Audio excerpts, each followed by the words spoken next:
Testing, 1, 2. Testing, 1, 2. What's going on, man? What you need? He's a spotter. Really? Yeah. Okay, good. Wait, you're my spotter? No, guard. Oh, you're my spotter too. I need you, man. I need you. Harrisburg will receive the opening kickoff. Cedar Crest has deferred to the second half. All right. And now, ladies and gentlemen, please stand for the singing of the national anthem being sung by Kasai Champong.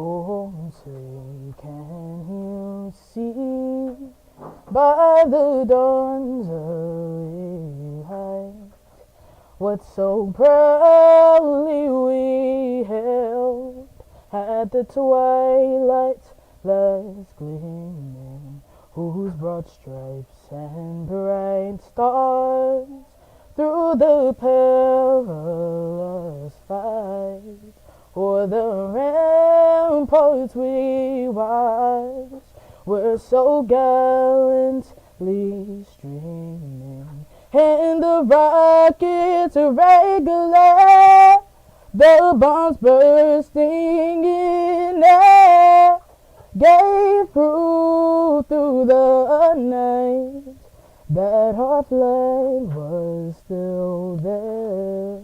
Oh, say does that star-spangled banner yet wave o'er the land of the free and the home of the brave. Thank you, Kasai. Thank you. Oh, I need water. Thank you.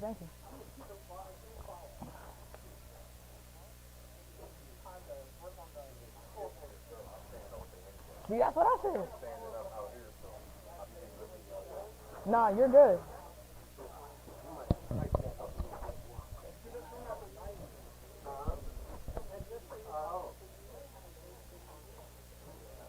Oh, Thomas was arrested. Michael Thomas was arrested. The wide receiver from Saints. Oh, yeah. I thought it was just a misdemeanor. He really was arrested. Arrested? Oh, yeah. Yeah.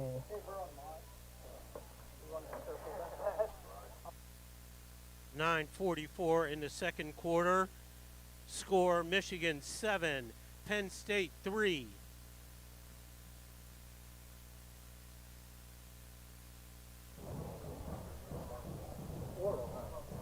Ladies and gentlemen, I would like to take this opportunity to welcome everyone from Cedar Crest to Harrisburg to this playoff matchup between the Cedar Crest Falcons and the Harrisburg Cougars.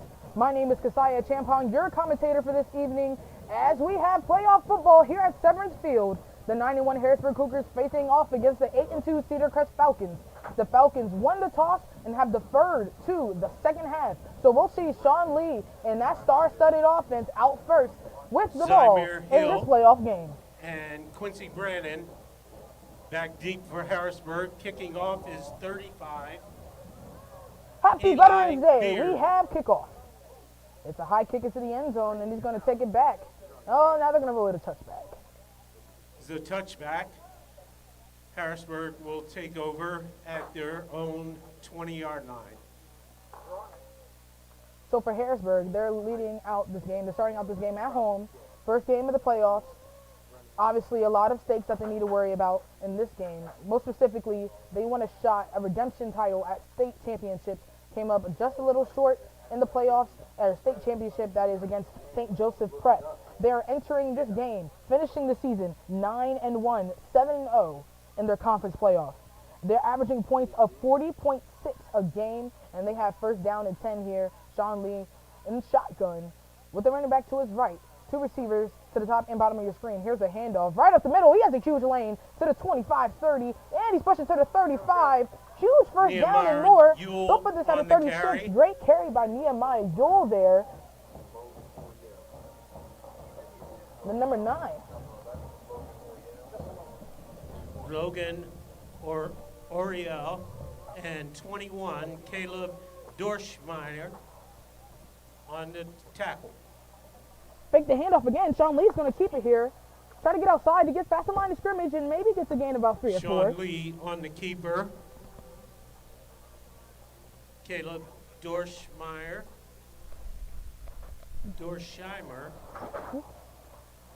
on the stop.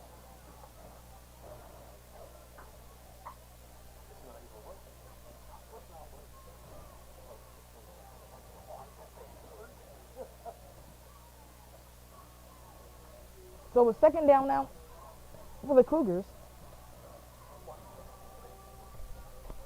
Sean Lee looks to the sideline for the play.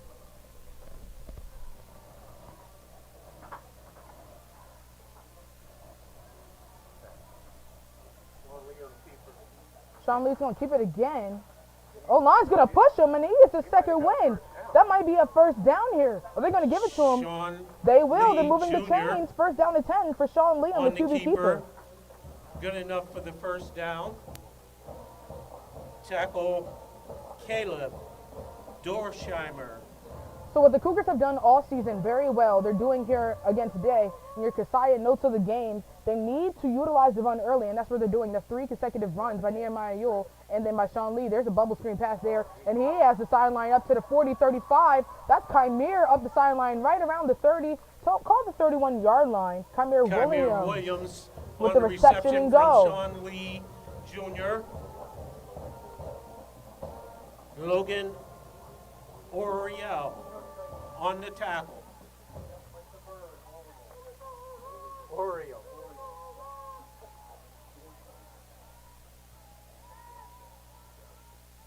First and 10 at the 31. Kymir direct snap. Now that's a pitch off to Sean Lee. Wild card play. Now he has a first down and more. Oh my goodness, is Calvin Everett in his bag. That is a first down. Kymir Williams with the reception directly from the center. A pitch to the quarterback. Jr. 2 quarterbacks doing it. I mean, honestly, Good enough for the Harrisburg first something down. that you haven't seen before. Playoff energy, playoff 11. anything. It's win or go home Logan here at Seventh Oriel Field, on and the Calvin stop. Everett is making sure to utilize everything he has in his vault in this game and early. 10:34 left here in the first quarter.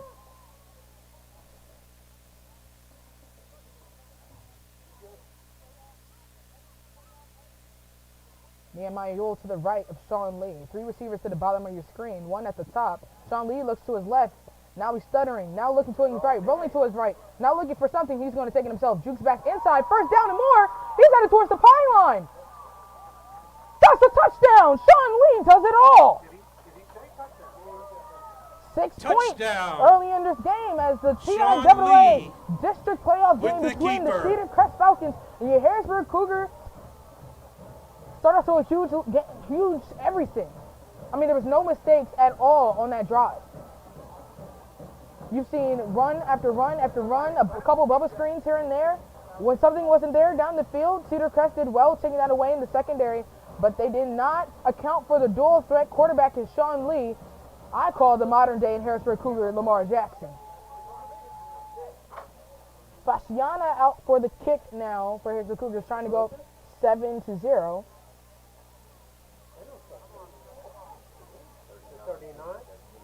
Oh, Gideon Fasciana has the kick. Snap, hold, kick is all up and good. And your score here at Severance Field. Your score, Harrisburg 7, Cedar Crest 0. So that's something that the offense did well the entire game. They utilized the run early. The entire first drive was just running. Also in Kasaya's keys to the game, waiting for the blocking with the screens. Kymir Williams executed that perfectly.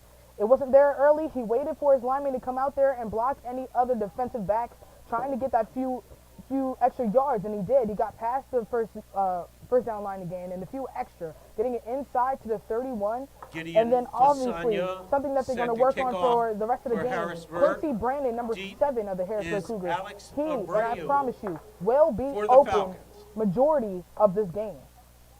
You have to account for so many good wide receivers and amount of star players on this Harrisburg offense. You have Elias Koch with tremendous offers, and he's only a sophomore. Kymir Williams, the junior, you have to account for on the bubble screen. With Quincy Brandon, he's that underrated person, almost like a T. Higgins of the Leo Cincinnati Bengals. Tirado Jr. He will be open. He is a back person deep that you for need the to worry Falcons. about. It doesn't matter how much you double team Elias or how much you care about Sean Lee. Kymir will make you pay, especially if he is the wide receiver or even if he's the running back in a situation or quarterback. It's now time for the Falcons to have the ball. It's going to bounce and roll to the 10, and they're going to mark it down at the 10. Or will they? Whistles early. What do they call it, offside or something like that? Here he comes now.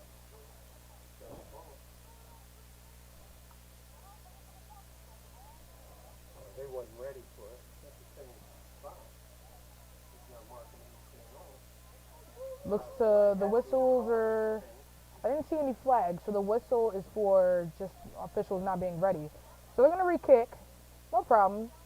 Maybe get a little more air on it this time. Good practice run.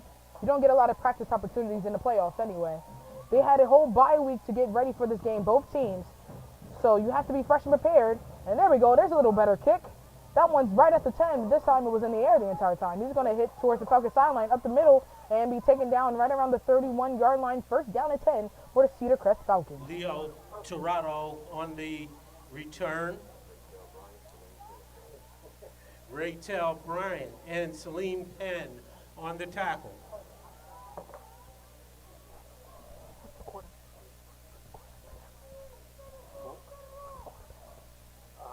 His number is 8.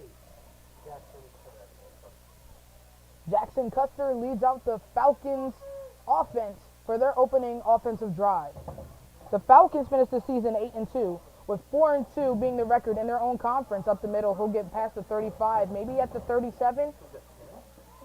Brings about second down and Fernando Marquez Fernando. on the carry. Derek Brown on the tackle. Excuse me, Derek Brown on the tackle. 4-2 in conference play. They averaged 32.3 points per game this season, regular season the Falcons did. And of course, they're looking for something that hasn't happened yet in this playoff run, at least in the 6A playoffs. They're looking for the upset. And he's not going to get far, not even to the line of scrimmage. He'll lose the yard. That's a tackle for on the loss. carry. Raytel Bryant on the tackle right there. Raytel Bryant and Derek Brown on the tackle. You're going to hear a lot of Raytel's name along with Brian Epps defensively. You know, you have a couple defensive backs that are also sharing the offense, like Sean Lee and Kymir Williams. You also have the safety and Elias Koch. But in the Kasaya defensive keys to the game, you need to protect the middle. When they run the ball like they did, sometimes you allow those yards. But on that second down play, when it was right up the middle, you have tackles for loss. That's what he did. There's that pressure, and there's a good pass to the tight end. Pass to 45, make it at the 46. Enough for a first down. That tackle was brought down by Elias Koch. Aiden Shop. Another thing with the Elias middle, Koch the on the tackle. linebackers, they're missing their star-studded linebacker, helping the middle of the defense right before getting to the secondary in the backfield of the defense. Right now, when you don't have people like that that are good, and although he's a senior, you have to find people that can step on up, even if it's like a sophomore or a junior, because Damone Maxwell is a senior and will not be here next year. He'll bounce outside, and he's pushed back. And he lost the ball. Marquez. Recovered by on a the carry. Falcon. They're going to move him back all the way. It's a loss fumble, of and that the about Falcons jumped on it. 5. Kymir Williams with the immediate and pressure, Elias and Koch Elias on Koch the there as tackle. well. I think Kymir forced the fumble that the quarterback had to jump on. Fumble forced by Kymir Williams. And so second down Second now and and 14. 14 for the Harrisburg Cougars. 8:05 left in this opening quarter. Play action pass up the middle. It's tipped out of the hands of the tight Pass is end. incomplete. Incomplete. So let's bring up And third it down and was long. intended Elias Cope was in the for area. Aiden Schaump. On the coverage, Elias Koch brings up The final point in third down, Kasai's 10, piece to the 14. game. Of course, you have to protect the middle with your linebackers. You have to blitz the corners more. That's what they did last game with Raytel Bryant. You can see him there right around the linebacker position. He might be dropping back into coverage here. We'll see him this play, but I wouldn't be surprised if he goes. He stays back, whistles on the play, and it's going to be a false start Flag against on the the play. Falcons, most likely. But yes, you have to protect the middle. Anything that's across the middle with any slants, quick to the tight end like they had earlier in this drive for the first down, even run game up the middle, you have to be there to make sure that the run or the yards they gained is minimal. Offsides It's actually is an called against offside play Harrisburg. call, against the 5-yard Cougars, 5-yard penalty. penalty. Still Still third down third and long. down. It's going to be in third down and 9. So yes, the Cougars need to protect the middle, blitz the corners more with Raytel Bryant, and even bring Sean Lee in there a little bit. And of course, more pressures equal incompletions. That's been the theme of the entire season. As long as the quarterback receives pressure by the Cougar D-line, the Cougar secondary can make up the rest. And everybody moves on the Cougar D-line. Oh my goodness. Third down and long moves to third down and short. I mean, almost in unison like Thriller from Michael Offsides Jackson. against Harrisburg, 5-yard penalty. Brings up third and 5.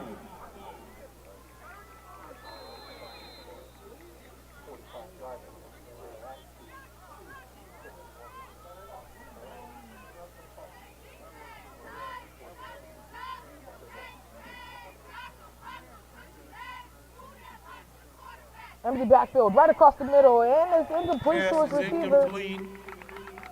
It's intended for Fourth down now, obviously fourth down territory you would expect for the Falcons. You're in Cougar territory, right at the 49-yard line.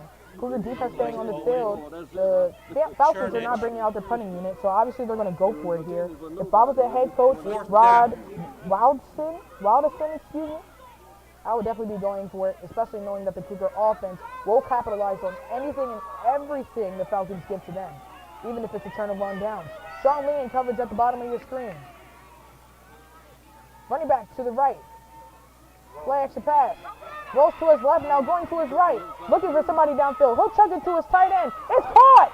Inside the 35, Pass just is wide complete open to number 87. to Aiden Aiden Schaump Schaump with another reception. Moves it inside on the to the tackle. 31, 32-yard Tamir line. First down and 10 for the Falcons. So the Cougars had a great offensive drive. And now the Falcons having a great offensive drive to start the game. With only 7:22 left in this opening first quarter. Ball is at Harrisburg 32-yard line. With the Cougars finishing and the 10, season 9-1 Falcons. and the Falcons finishing the season 8-2, they do have one common denominator in that loss column, and that is that loss to Manheim Township. Combined, they lost and only scored 6 points against Manheim Township, and that is me being inclusive. The Falcons did not score at all. There's a handoff, and he is immediately met by the offensive Number D-line. 10, There's the ball out. Are they Daniel going to rule it a Marquez. fumble? No, they're going to rule it down. But Ryan Epps On the immediately carry. meets the running back, Tackled and he by entered with the Ryan ball, Epps. but they're going to rule it down by contact.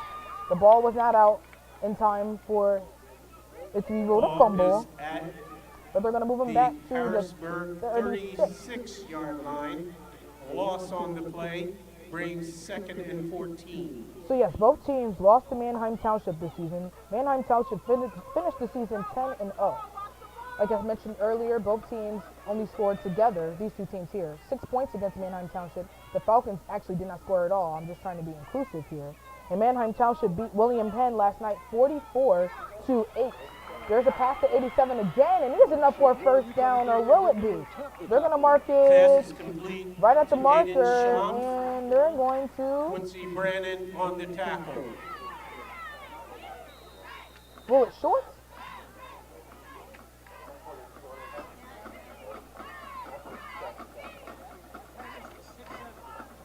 Timeout's taken by the Harrisburg Cougars. Calvin trying to calm down his Harrisburg Cougar defense. It's a great opening drive for the Harrisburg Cougars, for the Cedar Crest Falcons. Other scores from last night in the 6A playoffs. The Wilson Bulldogs lost to the Cumberland Valley Eagles in a nail-biter 20-14. And the Central Dauphin Rams, the favorites in that game against Central York, actually lost 42-34. So, what does that mean for these two teams? The winner of this game will face Central York Michigan, next 13, week, either Friday or Penn Saturday State, of next 3. week. The Cougars win, they will be home, and you will see us here again for that playoff matchup. But right now, they need to worry about this drive. It is second down in about a couple inches, and the Falcons offense is marching and taking time off the clock.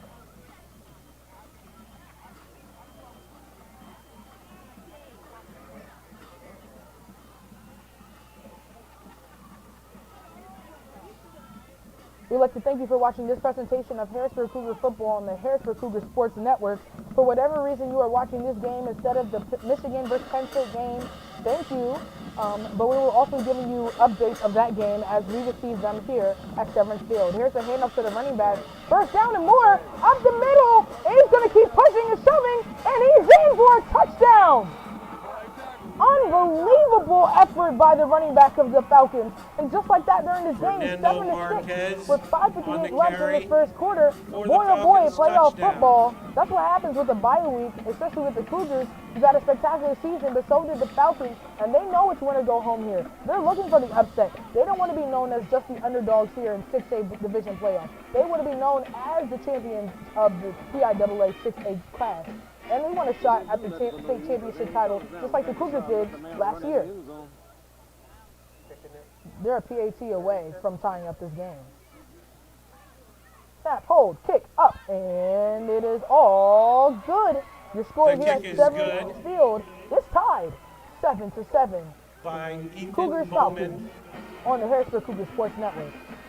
Number 36.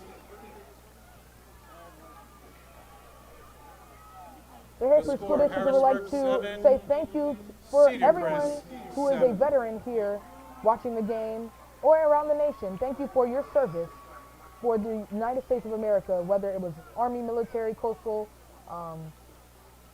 Navy, anything. Thank you for your service. Score Penn State and Michigan. Penn State finds themselves down 14-3 there. Alabama versus Kentucky, number 8 Alabama that is, 21-7. Number 16 Kansas is scoreless against Texas Tech, that's 10-0. Number 23 Tulane, 14 against 10 Eli Tulsa. Beard kicking off for the Falcons.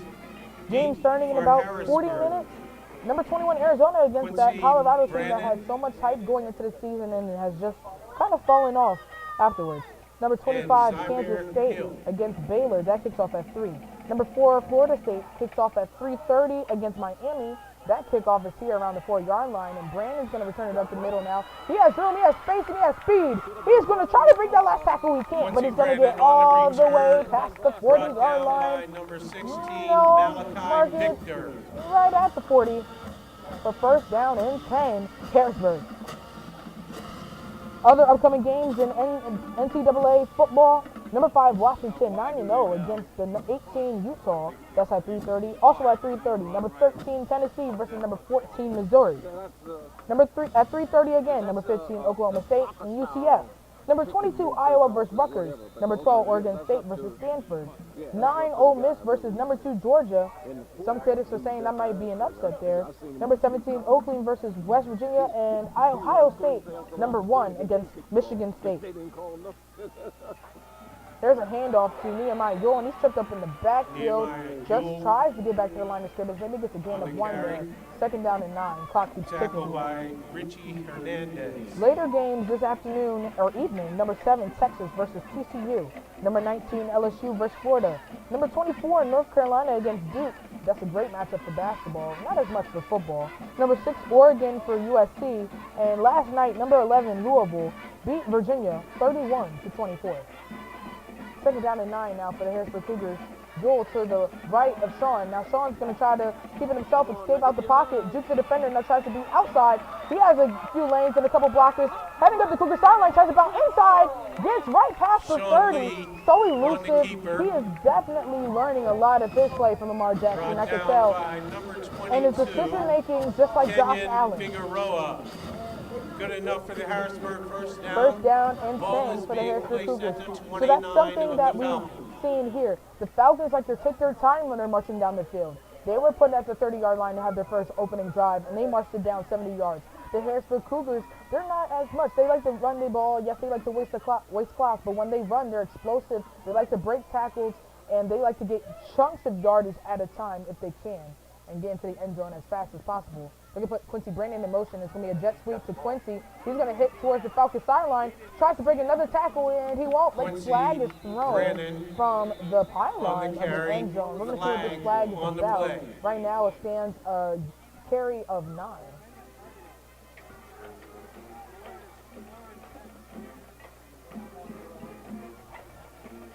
What was the flag for? It's going to be holding against the Holding Harrisburg Cougars to move against them down 10 Harrisburg. yards. First down and 20. 4:37 left in this first quarter.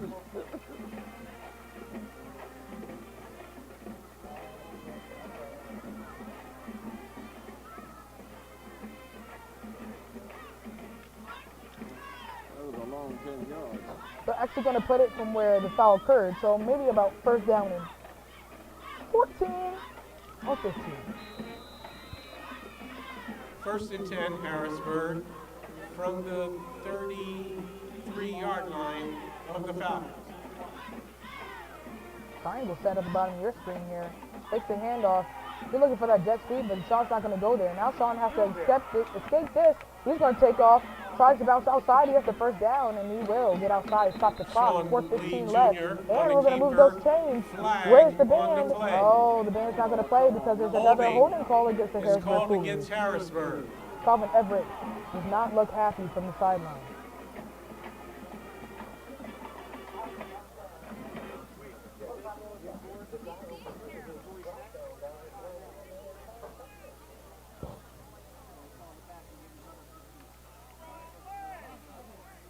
Ten-yard penalty. Still first down. So they had the ball at the 29-yard line. And It's still first down, but now they're at their own, the Falcons. 25 yards 43. to go for They need to get Harrisburg. to the Falcons 19 to get a first down. It's doable. They have 4 tries to do it, but with 4:15 left in the first quarter, you know.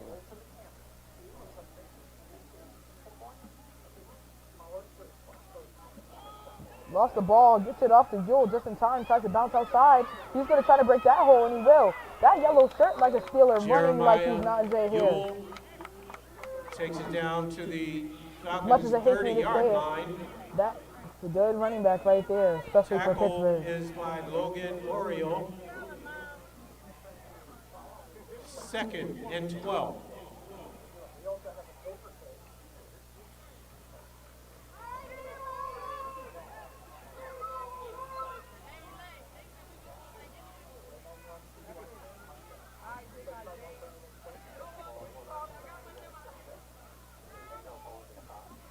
High snap to Sean Lee, no doubt. He'll go deep for Elias. Back to the end zone. Is that foot in? No! They're going to roll it out of bounds. He couldn't get that foot in. What a dime pass, only getting it to where he By could Sean Lee receive Jr. it. intended And now he for has Elias third down Pope. and about 12. That was a deep caught shot out to of Cope. bounds. I mean, honestly, Elias On the Pope, coverage. he's Kenyon a Figueroa. Kodak swag away from being an early entrance into Third the NFL. down I and promise you, 12 if for he gets into a Harrisburg. good college, if he goes anywhere the like Penn Falcons' State, Ohio 31-yard State, line. anywhere he has offers. If he's a starter by his sophomore, junior year on the wide receiver set, if he can learn how to do that toe jack swag, he will be something special in the NFL. I can assure you that right now. All these players can as well. Pressure. Now Sean Lee has to escape it, and he's going to be taken down. Sean Lee is brought down Right behind the at line the of 36. behind the line of That's a scrimmage. huge loss on third down. That's fourth down and a By mile. Fernando Marquez Not really punting range. and Victor They Malachi don't really have Victor. Justin Tucker on their team, so they'll try to get as much yards as they can here. Let's see what can happen. I blame the quarterback for that. He should have thrown that away. You can't complete every pass.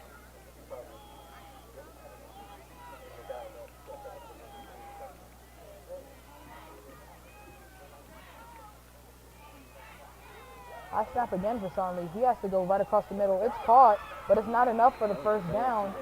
Pins him a little deep. Falcons are going to turn it over on downs where they're going to have it inside the 25. So that's a good stop by the Cedar Crest Falcons, running off the momentum of that offensive touchdown. Now the Falcons offense is going to come on the field with 2:39 left in the first quarter to try to take the lead here early in this game.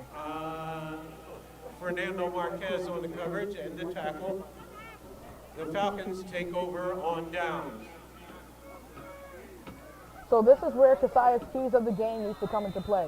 Protecting the middle. They did not do that as well on that opening drive, allowing runs up the middle, allowing passes to their tight end, who they know in tape is going to do that to their team. There goes that running back again. Actually, it's a new running back. But going right up the middle of the O-line, getting huge yards on the carry, about 6 or 7. Second down is short. Derek Brown with the tackle had to end it. That would have been a house call. 2:20 left in the first quarter. Second down. They need to protect the middle, and they need to get to the quarterback faster, even if that means sending some of the defensive backs. The defensive coordinator of the Cougars needs to get in their bag a little bit, tries to draw something out of here. You might expect a play-action pass here by the Falcons, get it to that huge wide receiver, number 87.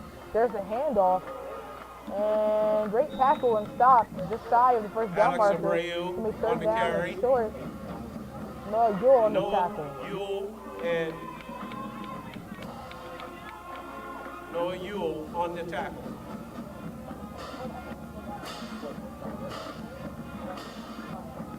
Third down and 1. This is where boys become men for the Harrisburg Cougars. Can they get a stoppage on short first down? 1 and 1 at the top and bottom of your screen. They're going to send out that tight end to the edge of the top screen. There's the running back, and he is enough for a first down. And about 2 yards more. Whistles and movements, and the chains are going to keep moving. On the carry, good enough for the Falcons' first down. Micah Chambers on the tackle. Clock keeps ticking with 1:19 left in this first quarter.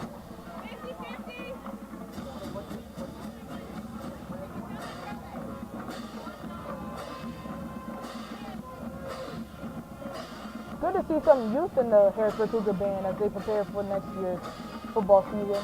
Getting to know what the environment is like. Number 0 on the carry again. Alex Abreu, on the carry for the Falcons. And the Falcons are going to keep running. They might have one play here before the end of the first quarter. Micah Chambers and Quincy Brandon Jr. on the tackle. With the tackle for the Cougars. Second and 6. We're reaching 40 seconds left in the first quarter. About one more play left, and then they're going to switch sides of the field. They don't have to go that far, though, unless the Cougars give up a huge first down here.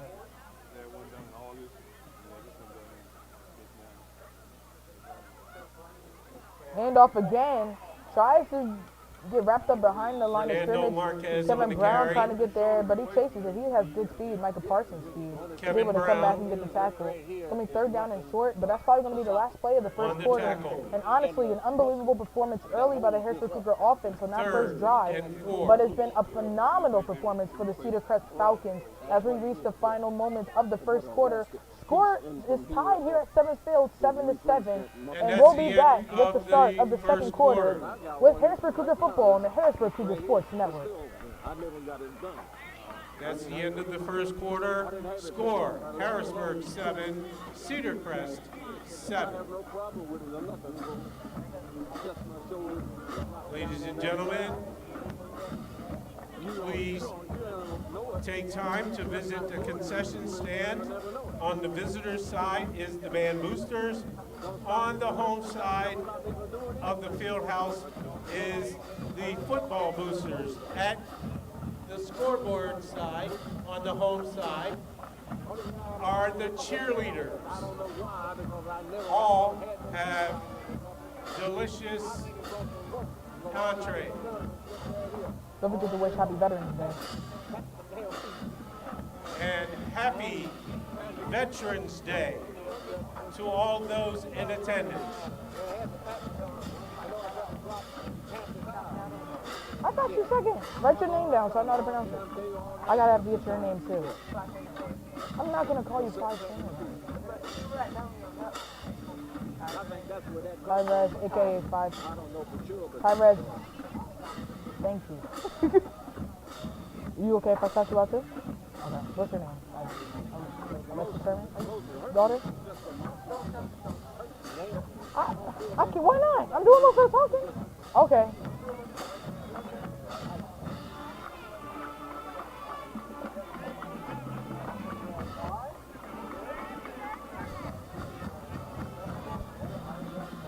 We welcome you back with the start of the second quarter. The Cedar Crest Falcons are finding their way to march down this field. They have the ball at their own 42-yard line on third down and short. Here's the whistles early, and it's going to be a false start against the Falcons O-line. False start against Cedar Crest.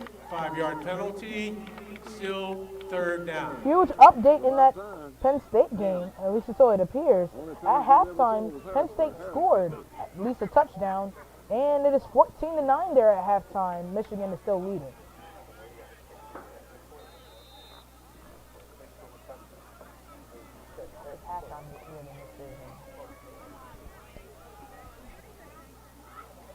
So third down now and about 8.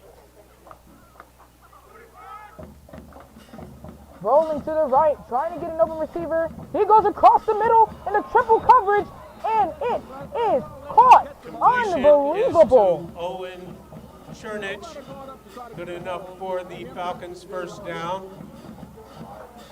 Elias Koch on the tackle. On the coverage and the tackle. Other scores in college football. 28-7 now, Kentucky is losing to Alabama. And the score against Texas Tech and Kansas remains the same, 10-0. Same with Tulane versus Tulsa. First down to 10 at their own 49-yard line. In motion is their receiver number 2. Running back to the left of the quarterback. He'll hand it off to the running back, and he's going to go to the right. Number 0 again, Abreu getting a few yards in the carry. Alex Abreu on the carry. Hand reaching. Just reaching at it. Kymer Williams on the tackle. I'd like to give a special shout out to a few students and young people along with myself on the broadcast today for this playoff game.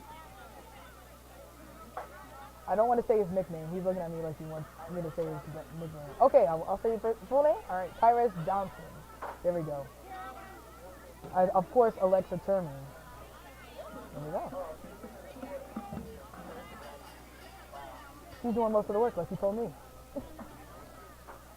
Second down now and 9. Pressure by the Cougar D-line, but it's a screen to 87. Then he's wrapped up by the ankles to save a first down by Rachel Bryant. Aiden Champ.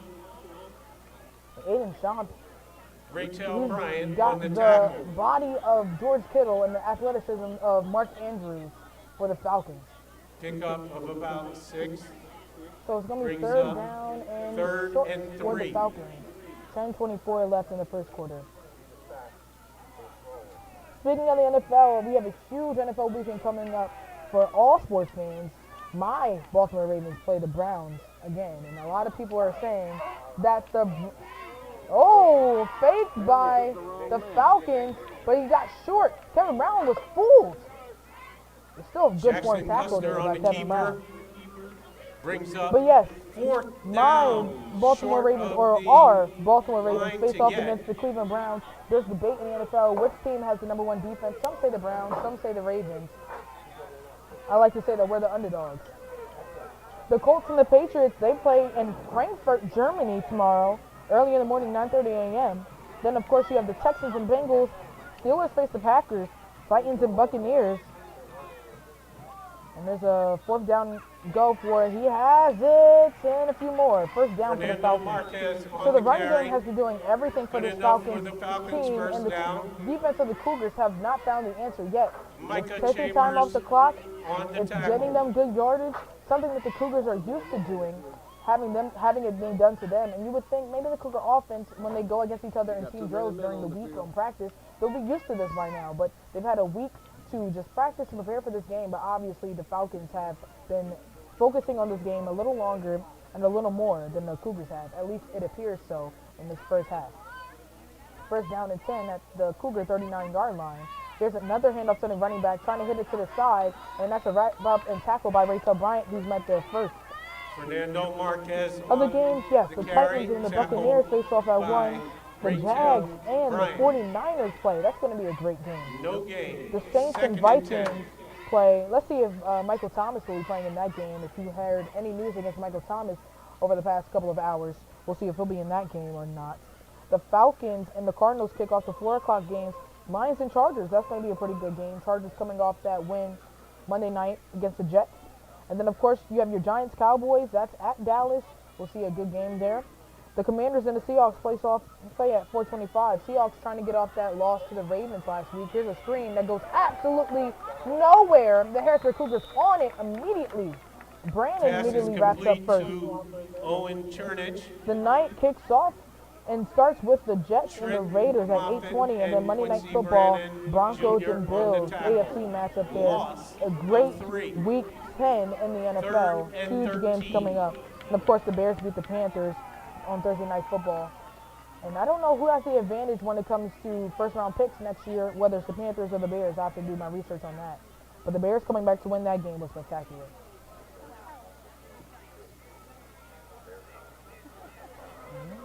The Bears own the Panthers pick, as so I am told, so they'll have 2 in the top 5 if they continue to suck. And there's movement on the line of scrimmage. Timeout taken by the Falcons with 7:39 left in the first half. Who called timeout? Timeout. Cedar Crest. I'd like to take this moment to talk about other sports in the Harrisburg High School sports and sports program, athletic programs led by Calvin Everett, the athletic director. We have boys and girls basketball coming up in a few weeks. I mean, the first game against Conrad Weisler High School for boys varsity basketball, Tuesday, November 28th, right after Thanksgiving. Are you ready for that? I'm ready for it, and I'll be there for that as well if you want to watch that on the Harrisburg Cougars Sports Network. As for girls basketball, let's see what their schedule is looking like. Girls basketball, they also face their first home game against Cedar Crest, not Cedar Crest. That's Tuesday, December 5th at Harrisburg High School in the Kimber Gymnasium. And then, of course, it's wrestling season. Head coach Dominique Commodore. Boys varsity, their first home matchup is against Stilton here at Harrisburg. Thursday, December 14th, that game and all other games for varsity start at 7 p.m. right here at John Harris campus at the Kimber Gymnasium. Be there, support your Harrisburg Cougars sports athletic student athletes. So 3rd down and about 12. This defense of the Harrisburg Cougars need to come up with a stop just like the Falcons did on their second offensive drive. And here's the fake out of playoff pass. 87 with the pass right up the middle, but he stopped shy of the first down. Obviously 4 down territory. Let's see if they go with that same play again. 7:27 left in the first half. Tyler Williams on the stop. That's because he's bigger than all the rest of them back there.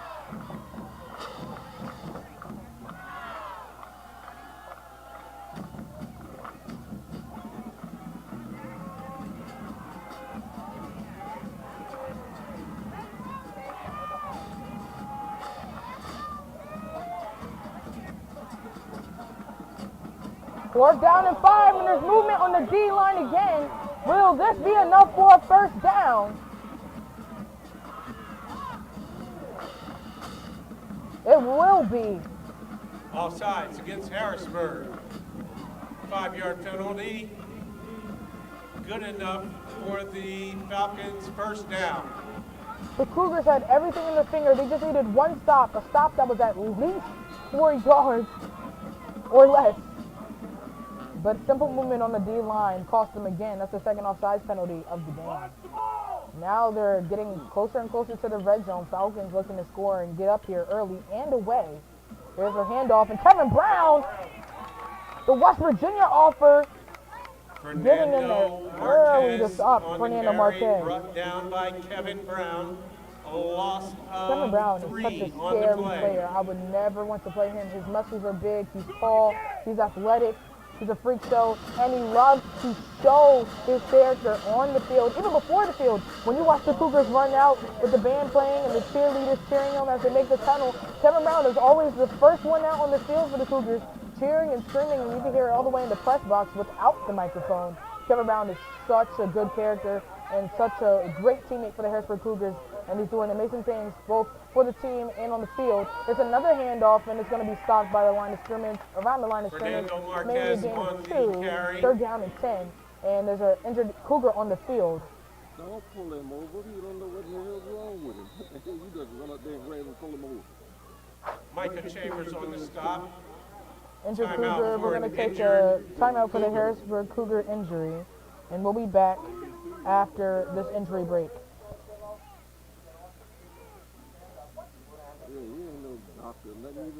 I think it was like a leg. Can we rewind it and see? Just, you can tap it. Oh, you can tap like this. Oh. Oh, yeah. Right here. It's a knee. It's a knee. Oh, now it's his shoulder. It looked, when he fell, his knee looked like it was. Number 13, Derek Brown gets up on his own power. It looks like something with an upper body injury, maybe a shoulder or an arm. He shakes it off. He gets off on the field. At least it wasn't carried this time by that D-line coach. That's a little embarrassing, even for me, secondhand embarrassment.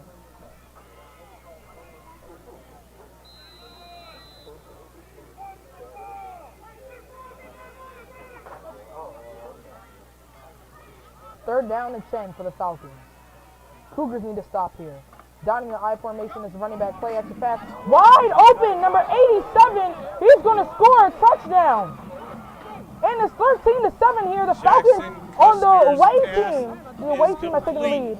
Early in this game, taking so much time off the clock. They've had this ball since the beginning of the second quarter. And they've taken almost 7 minutes off the clock to take the lead. The defense sleeping out there, and so it appears. And they need to wake up if they want to have a shot at a state championship again. I said it earlier in this game, the Falcons looking for the upset, and they're doing everything they can to tip over that cup. Out to kick again, PAT try for the Falcons. Snap, hold, kick, up, and it is all good. 14-7 here at Severance Field. Falcons are up against the Cougars. Something I'm not used to saying, but it's playoff football. No excuses. The Harrisburg Cougar offense needs to find something. Won the opening drive with a touchdown. Lost their second drive to turnover on downs. They have a third shot at it, and they need to score here. The Falcons get the ball to start the second half. And I promise you, if they get a stop here on this third drive for the Harrisburg offense, and the Falcons get the ball again, they're going to be looking to put this game away, wasting time and finding the end zone, doing all that they can early. They had the ball early in their own backfield, back in their own backfield, I should say, on that drive. And inside the 25, just outside the 20, and they marched it once again down the field. And took time off the clock. Not good for the Cougars. Some things need to be changed. We haven't seen a performance like this maybe since Cumberland Valley, but they've never been down. Deep. Quincy Brandon, Jr., and 14 is Zymir Hill.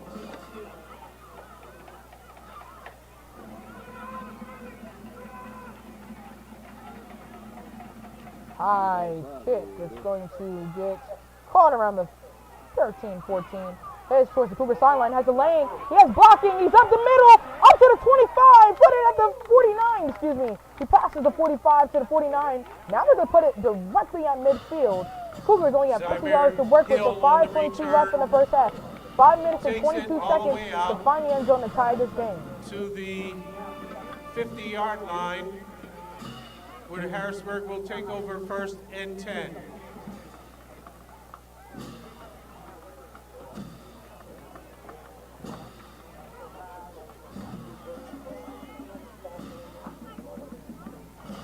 In the backfield for the Cougars, looks like Makai Newman in the game. Nehemiah, you're on the sideline right now. Elias Koch at the bottom of your screen. 3 receivers to the top of your screen.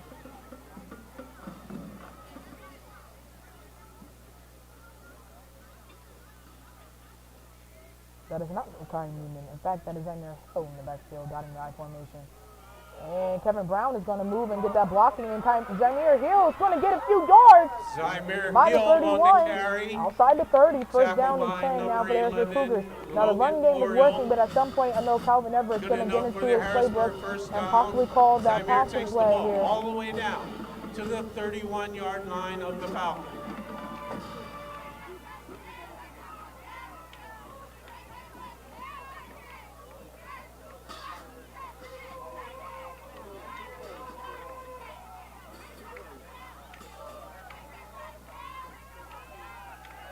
quick pass to Elias Coke.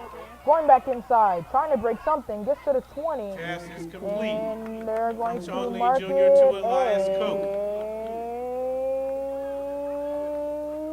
I don't know how long I can go. First down. Waiting for the official. Takes a lot of breath control to hold a note like that. Red zone football for the Cougars. Here's the carry to the hill.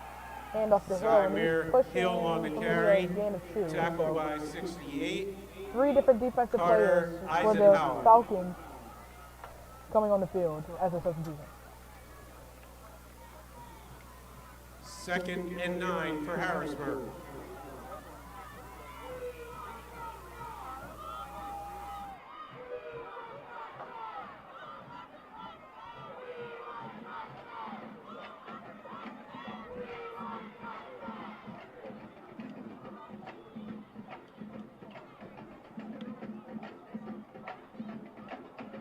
Hill in motion. Lee going to his left. Trying to go inside. Trying to get something. Gets right back to the line of scrimmage. It was nothing. For some odd reason, these are like 2 consecutive plays when Symir Hill has been open after being in motion on what could have been a bubble screen. Sean Lee just ignored it and took it into his own hands. One time it was for a tackle for a loss, which set up a deep 4th down on that last drive. This time, again, not getting any yards, just going right back to the line of scrimmage. And it's 3rd down and 9. Sean Lee needs to figure something out here for the Cougars if he wants to get back in this game. This team wants to get back in this game. There's the pass to Hill. He's going to get past the 20 to the 15, maybe 13. It's not enough for a 1st down, though.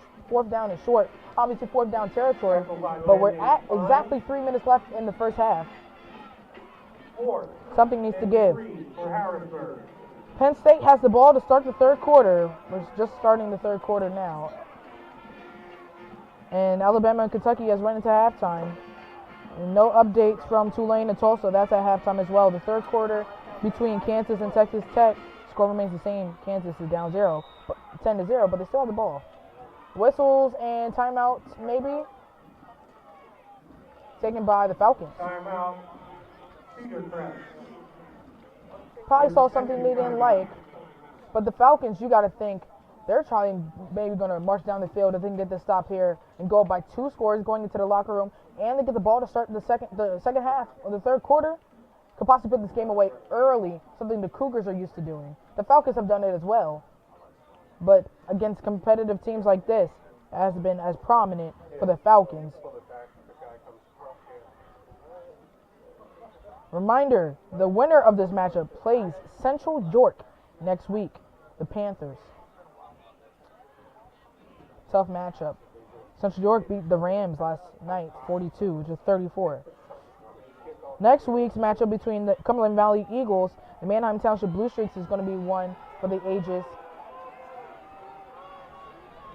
Manheim is the favorite, but according to a couple people on the team, I won't name names, and even myself, I have a suspicion that Cumberland Valley might come out with the upset next week and upset Manheim Township. Newman in motion, and Sean Lee's going to keep it to the 10, to the 5, inside, touchdown, and he reaches the ball over like Lamar Jackson. The Cougars are right back in this game. What a play call by the head coaches and the coordinators, and I see his dad in the press box. He's mad, but he's secretly happy inside. I can tell. 2:30 left in this first half. Cougars are only a PAT away from tying the game, but will the kick go through?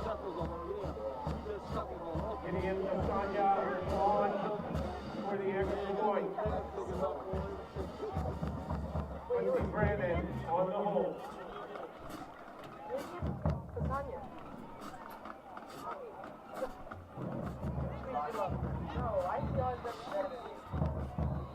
Whistles on the field. Timeout taken by the Cougars. Obviously, the lineup was not correct. Timeout Harrisburg.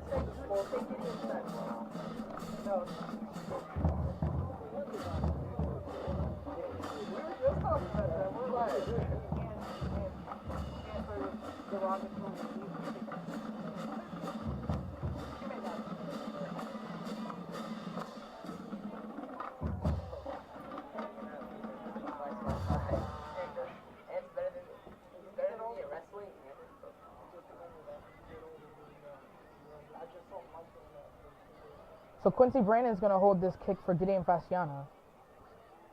And the lineman has to do well at blocking. Because that's the only thing that's probably going to distract Gideon from making this kick. No pressure, though. Please don't blame me if this kick does not go through. Snap, hold, kick, up, and it is. Please be good. No good. Maybe you can blame me. Score remains the same here at Severance Field. 2:30 left in the game. Falcons 14, Cougars 13. The defense has been on the sideline, on the benches, getting, let's say, tough love by their coaches this entire offensive drive. They need to come up with the stop. They need to do something here to limit whatever the Falcons could do with these final 2 minutes and 30 seconds. The Falcons have 2 timeouts to work with. The Cougars only have 1. The Cougars down by 1, knowing the Falcons get the ball to start the second half. They might want to get this ball back, trying to take the lead before heading into the locker room, knowing that the Falcons, once they get momentum, it won't stop. That touchdown did something to limit it. The defense needs to finish it.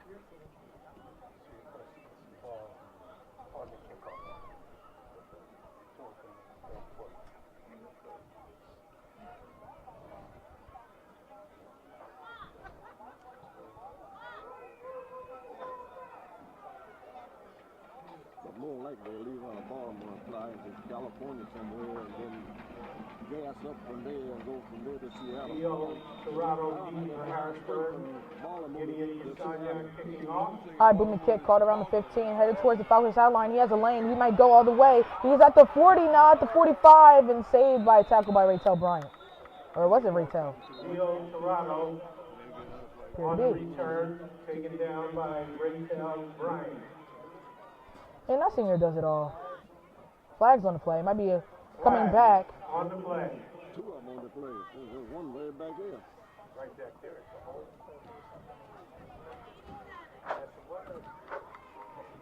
Holding against Cedar Crest.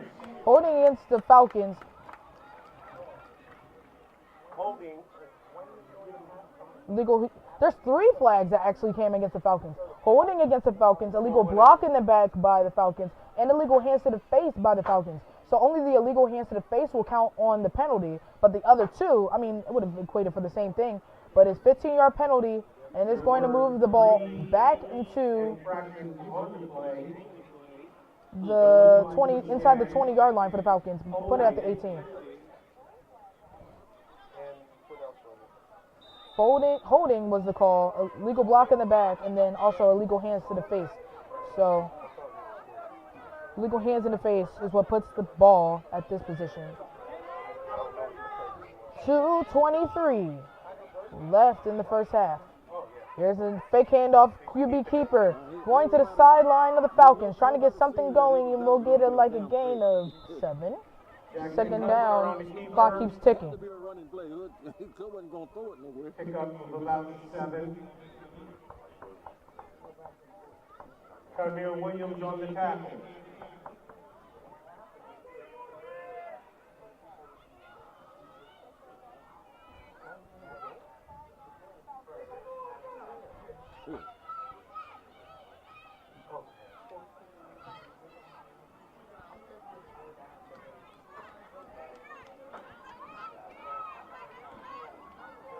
He lost the ball. The QB lost it again. Does he fall on it? Did the Cougars get it? The Cougars got it. And that's the momentum you needed. That's the stop that the Cougars had. That's the Cougars momentum that we've been waiting for all game. The Cougars defense getting ridiculed on the sideline said, okay, bet. I'll show you what I'm made of on the field. Turnover on the field. Put them inside the red zone for the Harrisburg Cougar offense. They have a chance to score in the end zone. Go for 2. Headed to the locker room happy. Up a score if they can. 1:34 left with 1 timeout remaining. Sean Lee and that Harrisburg Cougar offense needs to get the water out of their mouths, get on the field, and get in the end zone. Let's see if they can do that.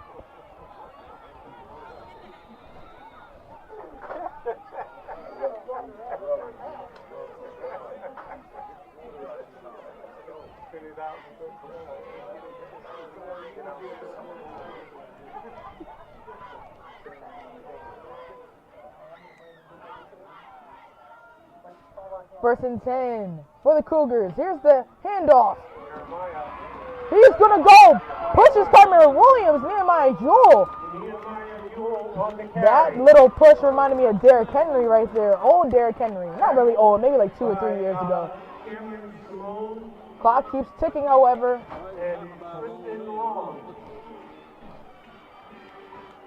Actually, I am wrong. They're going to stop the clock because the first half.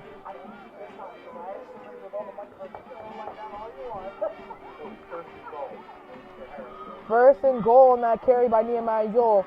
Jet sweep fake to Williams, and Nehemiah Jewell is going to jump like Superman and get a gain of like 2 or 3.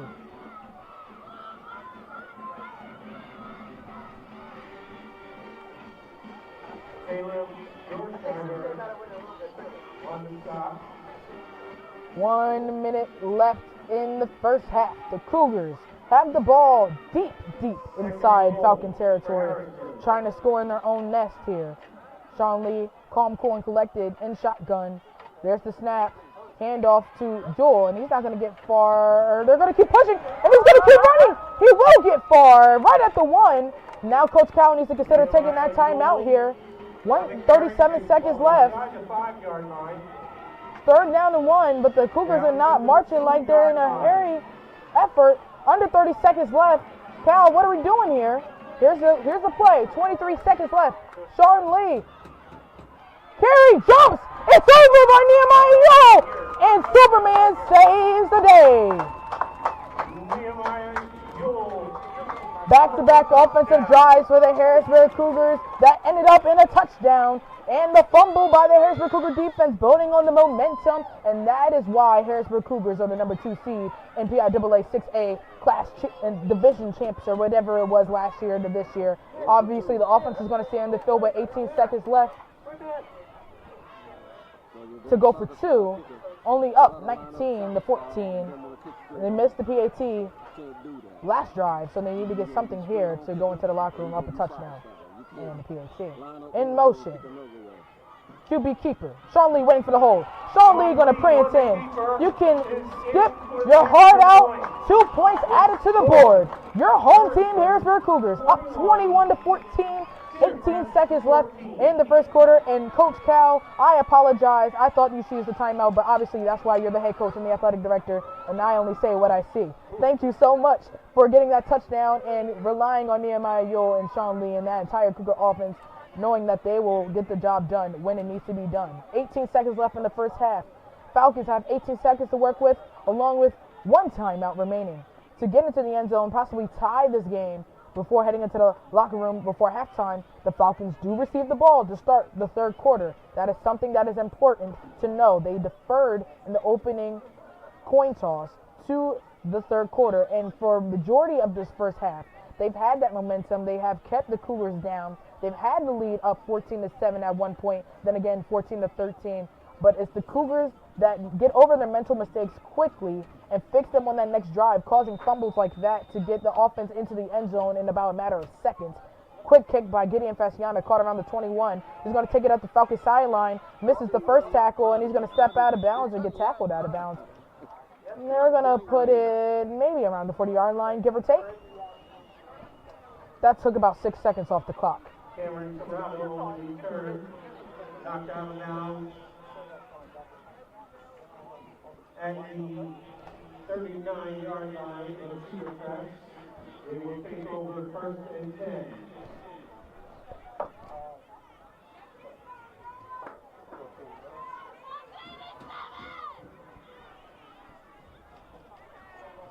They have 12 seconds here. It looks like a kneel-down situation. That's actually going to be the first knee that I've seen by the opposing team all season against the Cougars. That's going to take away the 12 seconds. I love sportsmanship like that. The Falcons recognize this game. The two teams, a matchup that some people thought was going to be close. Some people thought was going to be a blowout by either team. Some people predicted the upset. Some predicted another one for the Harrisburg Cougars, but nonetheless, it has been a spectacular game by both offense and defenses. We're heading into the locker room. Harrisburg Cougars up 21-14. Thank you for watching this presentation of Harrisburg Cougar Sports on the Harrisburg Cougar Sports Network.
Good afternoon, Harrisburg. Welcome to our halftime show. We're going to do something just a little bit different than what we're used to. Harrisburg is under the direction of Mr. William Troutman. Drumline instructor is Mr. Marcel Jones. Band front coordinator is Miss Sierra Buckner, and her assistant is Miss Toya Smallwood. First up, we will have the Harrisburg Cougars performing. We miss your voice, Stacey.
And next up we have Cedar Crest performing.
She went into a Halloween camp. Next up, we will have our Cougar drumline performing.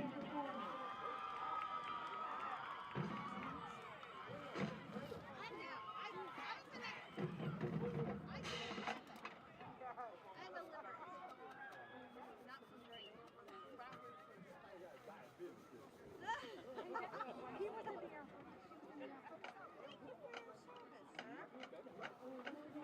After our drumline will be followed by our Harrisburg band game.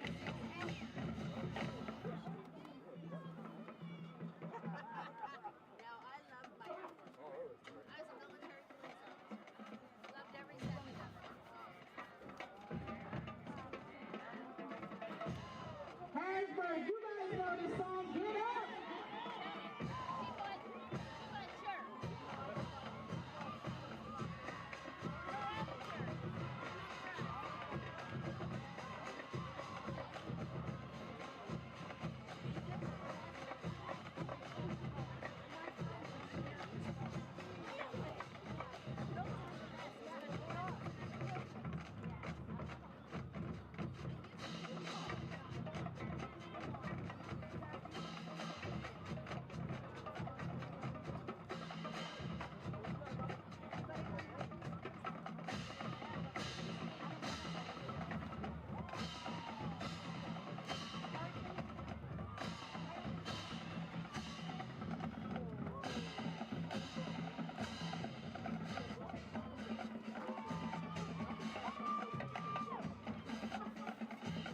hear for our Cougar drumline, ladies and gentlemen.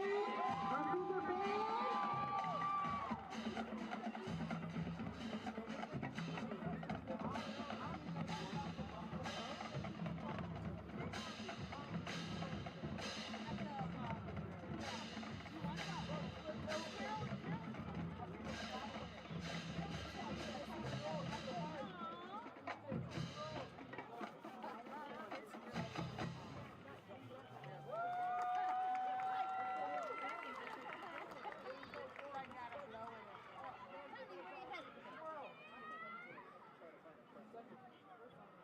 I do not.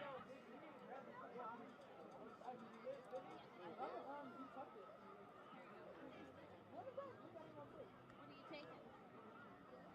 You find a pretzel.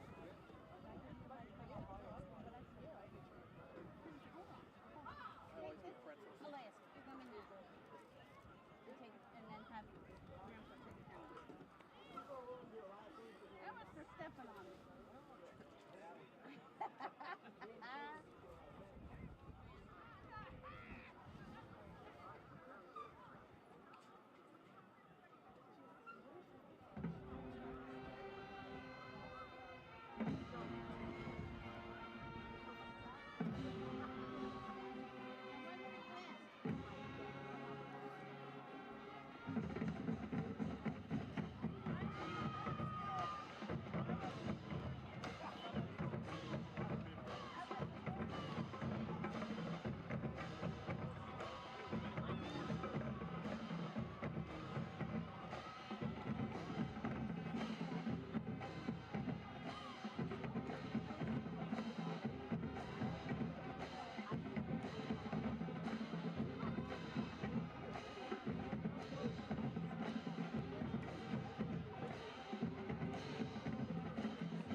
Next up, I believe we are having a performance by the Cedar Crest Drumline.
Now performance by Cedar Crest Band. Get the damn ball game back on shit.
time to acknowledge our Harrisburg Middle School marching band, which is alongside of our Harrisburg marching Cougars. Let's give it up for our marching middle school band, up and coming Cougars.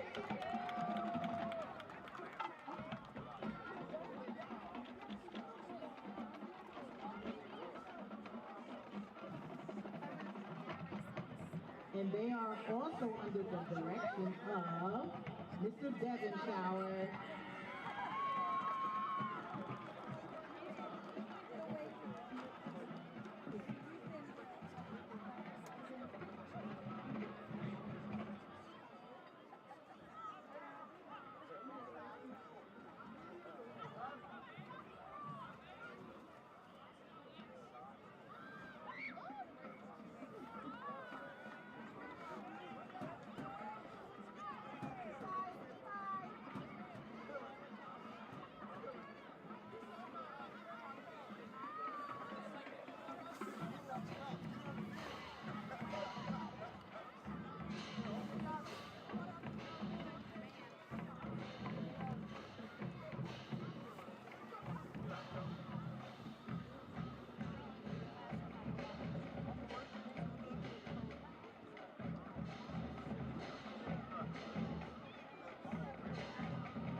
.36 in the third. End of the third period. From State College, Michigan 17, Penn State 9.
The winning number, the top is $125.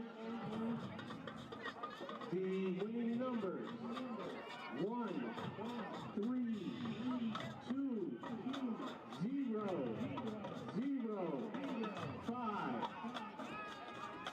Again, 1, 3, 2, 0, 0, 5.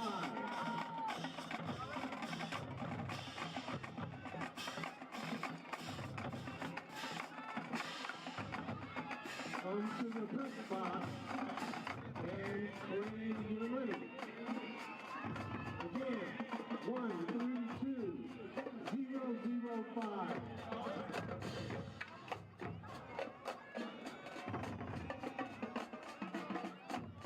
It is Cassandra set the kickoff for Harrisburg.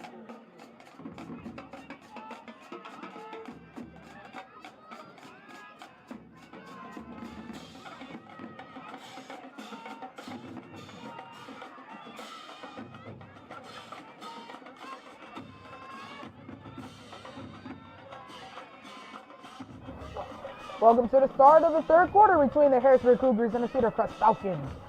There's a kickoff return that's big, all the way up to the 39, maybe the 40 for the Falcons. Number 1, Liam Gerardo. On the return, Tyshawn Ewing on the tackle. Between these two men, or boys on the field, however you see them, we've had a very competitive game. We had a couple lead changes. Cougars took the lead first, then they tied it up. Then Falcons took the lead. Then the Cougars took the lead after 2 possessions, we'll say. First down and 10 now, and they're trying to get back into this game. And there's a huge run past the 50, inside the 45 of the Cougars, put it at the 43. Fernando Marquez on the carry, and they went into the locker room, the Cougars, with the issues of going up the middle, and then fix the thing. On the tackle.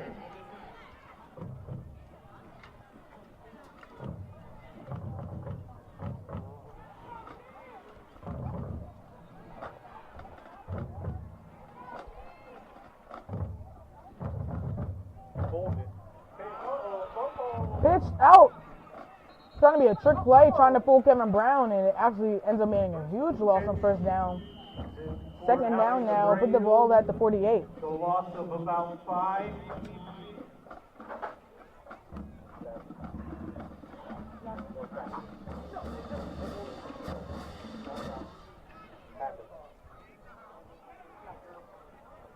Not a problem. It's not a problem.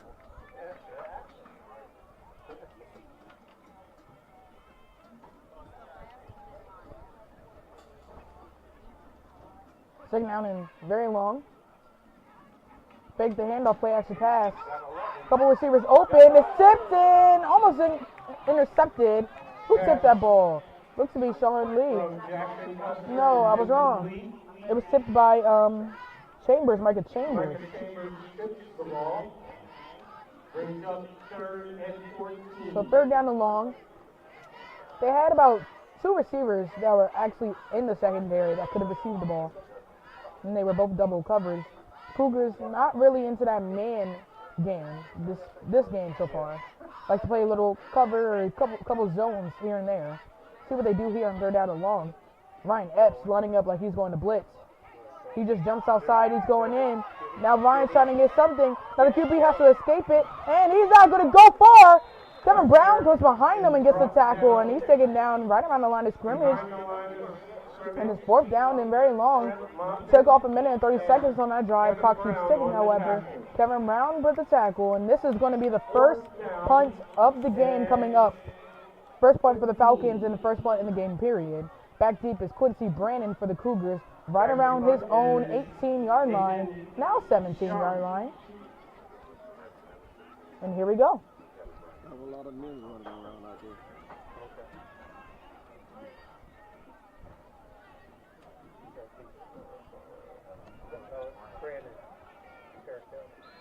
It's going to be a fair catch. His arm flinched after he realized he could actually return it. But nonetheless, still have the ball at the 15-yard line. First attempt for the Cougars. Quincy Brandon Jr.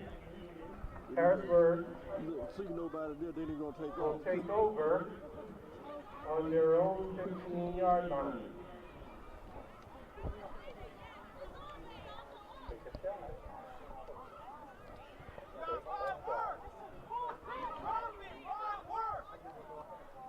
Mr. Johnson, sir, you want this last wing? Take the thing. Yep. No, take the thing, the whole thing. There's the flag. Flag on the play against Harrisburg. Yep. 5-yard penalty. Yeah, we can give it a fair catch, signal and then run. It will be first and 10 from the 10-yard line for Harrisburg.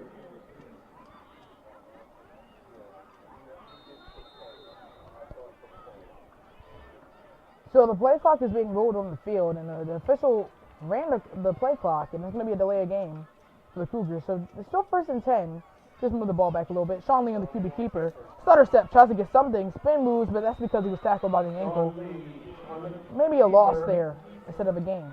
Tackled by Malachi Victor. So the Cougars had 3 offensive drives in the first half. Both teams love to run the ball and like to waste the clock. Time of possession, although not calculated, could technically be in the Falcons' behalf, even though they are losing in this game. Both teams like to run the ball. The Falcons had 2 long drives that were basically running, and if they passed it up the middle. And Kasai's keys to the game, the defense had to protect the middle, and they have not done that so far. But on third downs, they've done it pretty well. Deep shot. Who is it? It's caught by Carmier, and he's going to go. He has a block fight. Alive, close. 20, 15, 10, 5. Walk it down like NLE Chopper. That's a touchdown. Carmier Williams. 6 points on the board.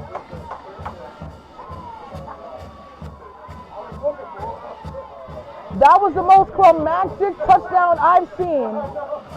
For it to just be the beginning of the third quarter.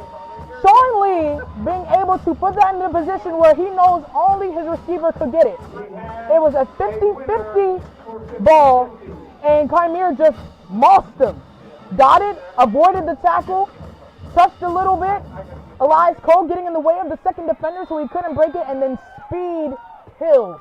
Carmier Williams finding the end zone by himself, walking and prancing and dancing his way, doing the cha-cha slide a little bit, getting into the end zone. Snap, hold, kick is good by Gideon Fasciana. And your score here at Severance Field, your Harrisburg Cougars 27, 28.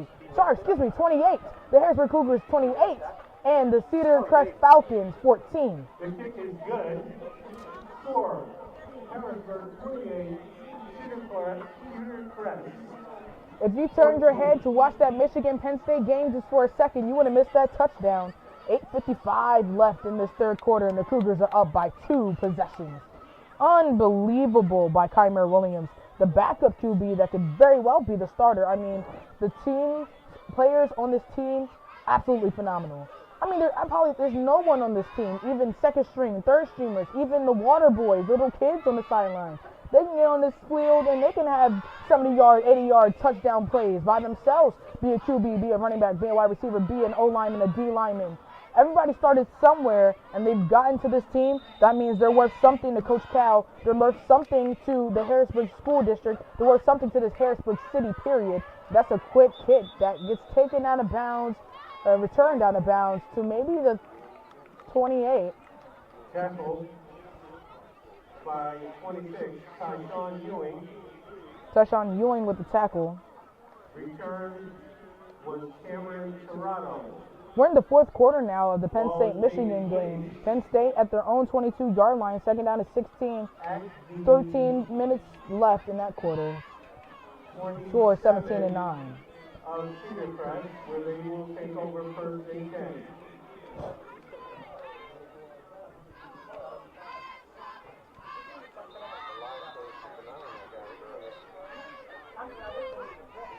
The middle of the field has been the biggest primary issue for the Cougars.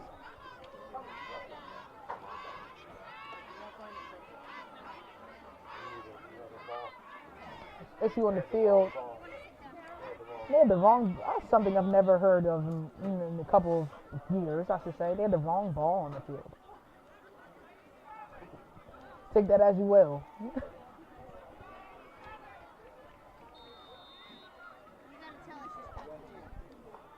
So, Quincy Brandon in coverage, covering the bottom receiver of your screen. Here's a jet sweep. And that's a tackle by Elias Cope to stop that run from getting a first down. Abreu with the carry again.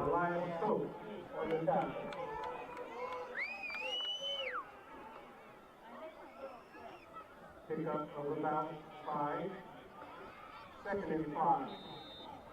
Penn State punted, so Michigan has first and 10 at their own 31. Alabama and Kentucky, that score is still the same. Kansas finally gets on the board, 13-7 there. Tulane and Tulsa's close, 21-13. Tulane is up. And Arizona and Colorado is tied at the closing minutes of the first quarter at 7. There's a handoff, and he's stopped by Kevin Brown, but there's a flag in the backfield. On the carry. The back of the QB. 13. Venable on the tackle. That's a sideline warning by the Cougars. That's the flag for. So it's going to be second down in about 5. Sorry, third down in about 5.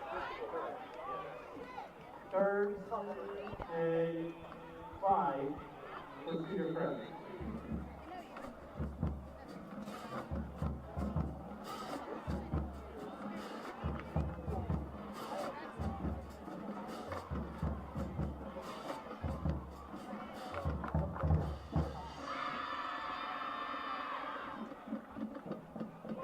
Third down now for the Falcons. 2 receivers to the top of your screen. 1 at the near side of your screen. There's a quick pass to number 87, his go-to, and it's not enough for a first down. Stop shy.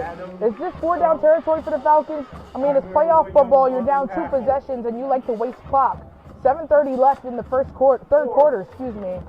4th down and maybe 4, and they're going to keep the offense on the field.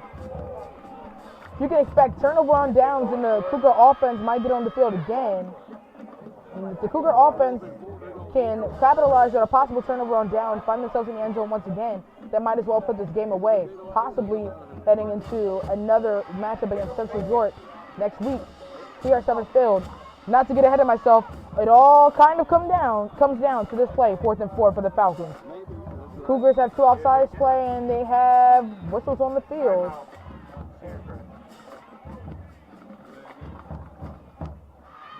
They call timeout.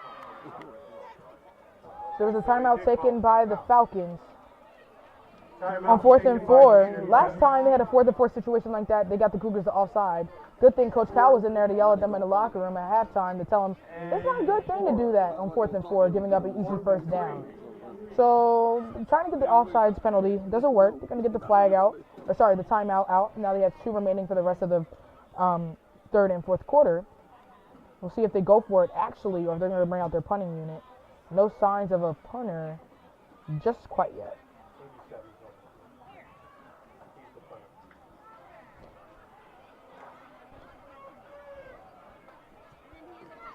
And yeah, they're going to send him out. Quincy Brandon heading back for the Cougars on the punt, second punt of the game. Back-to-back drives ending in the punt from Manheim. Set to punt it is Aiden Shaw. As I mentioned earlier in the first quarter, both teams lost to Manheim Township this season during the regular season. Together, they've only scored 6 points. The Cougars put up 6. The Falcons put up 0. High snap. Kick is kind of tipped and caught at the 50, going 40, 35, now at the 25, 20, and he's at the 16. Kymer Williams, what a heads-up play. You're not going to see that. Hey, Sean Oliveira, submit that clip to ESPN. That's Sports Center top 10 if it's a touchdown. Unbelievable. Down to the 16-yard line where Harrisburg will take over 1st and 10. Bookmark it at this time point. I thought it was tipped at the line. Maybe it was just a wobbly kick. Kymer Williams just looking up and like, oh, here's a present, and takes it up the sideline. Cougars have excellent field position inside the red zone at the 16-yard line of the Falcons. And if they score here in the end zone, this might well be the end for the Falcons season. Not to get ahead of myself. I jinxed the team earlier. I need some wood in the press box. Play action pass, Sean Lee, and he is going to lose the ball and throws it away. There's a flag for intentional grounding, which might have been smart because that would have been a loss of 5 or more yards. So it's still a heads up play by Sean Lee, knowing it was more than 5 yards if he got the sack. So getting the intentional grounding is only a 5-yard penalty, so it could have been worse. That's a heads up play by Sean Lee, knowing you're going to go down, just getting the intentional grounding call to save a few yards if he can. That's that junior using a senior mindset. It is a loss of downs, however, though.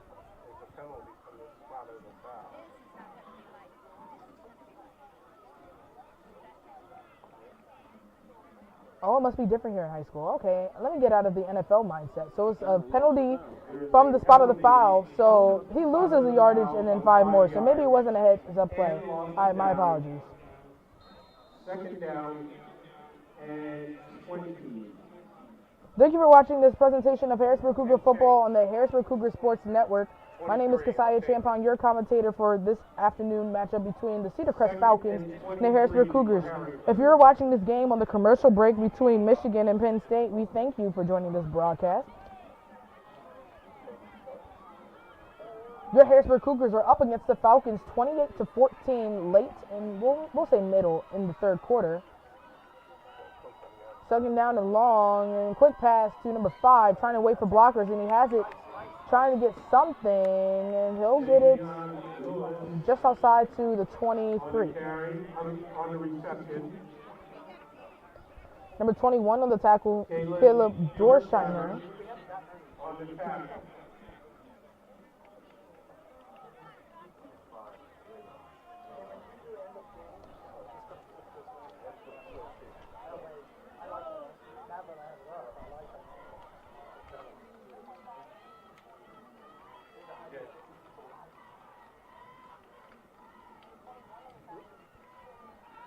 Play action, trying to go right up the middle, waiting for the receiver. Quincy Brandon gets the touchdown! No flags!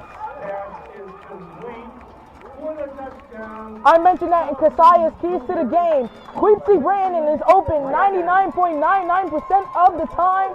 He is there. There's a touchdown, 6 points added to the board, 34-14. We're getting close to a mercy rule. Is that even a thing here in the playoffs?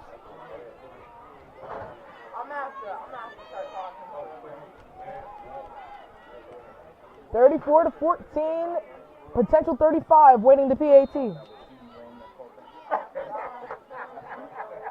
I was a Cowboys fan, I might.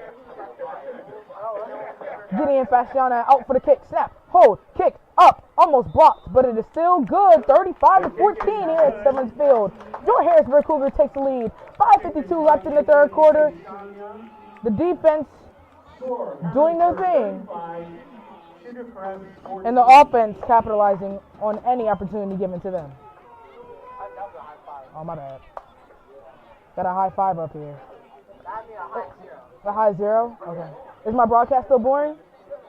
Okay. Just making sure. It's more boring. Okay. I won't call you out by name. I'm kidding. Thank you for joining this presentation of Harrisburg Cougar football on the Harrisburg Cougar Sports Network. My name is Keziah Champong. A couple helpers up here other than myself and Mr. Sean Oliveira. We have a couple young people. We have a student here. We have another person. Are you a Harrisburg High School student? You are not. What school do you go to? Sorry? Exeter? Okay. There we go. What grade are you in, if you don't mind me asking? 10th grade? We have 2 10th graders up here. There's a kick to the 20, returned by the Falcons, heading towards the Cougar sideline. He tries to break the edge, and the Cougars are collapsing. He's not going to get far. Past the 30, maybe at the 32, that's where the Falcons are going to have 1st and 10. This is the third offensive drive for the Falcons, excuse me. Something to put into perspective. The Cougars, the entire first half, only had 3 offensive drives. The Falcons are entering their 3rd offensive drive of the quarter. That's how you manage time of possession. The Falcons had that the entire first half, and now they've had 2 drives that ended in punts, 2 consecutive punts, the only 2 points of the game. The defense doing what they've done all regular season. Yes, they had that bye week trying to get ready for the playoff atmosphere, and they had that first rough start of the first half. But getting out of that, and here comes pressure by Ryan Epps. It's a sack by Ryan Epps. Just like that, pressure like that, you have to get into your momentum, and as soon as you get used to what you're accustomed to, as soon as you hear the Harrisburg Cougar band and the mighty cheerleaders on the sideline and the Harrisburg Cougar fans in the stands, and even my voice, you'll be ready for Harrisburg Cougar football, even if it takes you to the third quarter to get ready.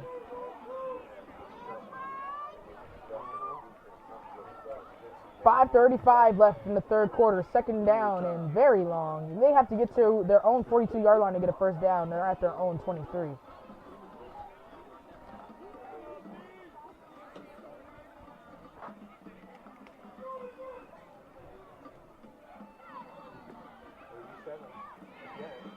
Deep shot. It's picked off.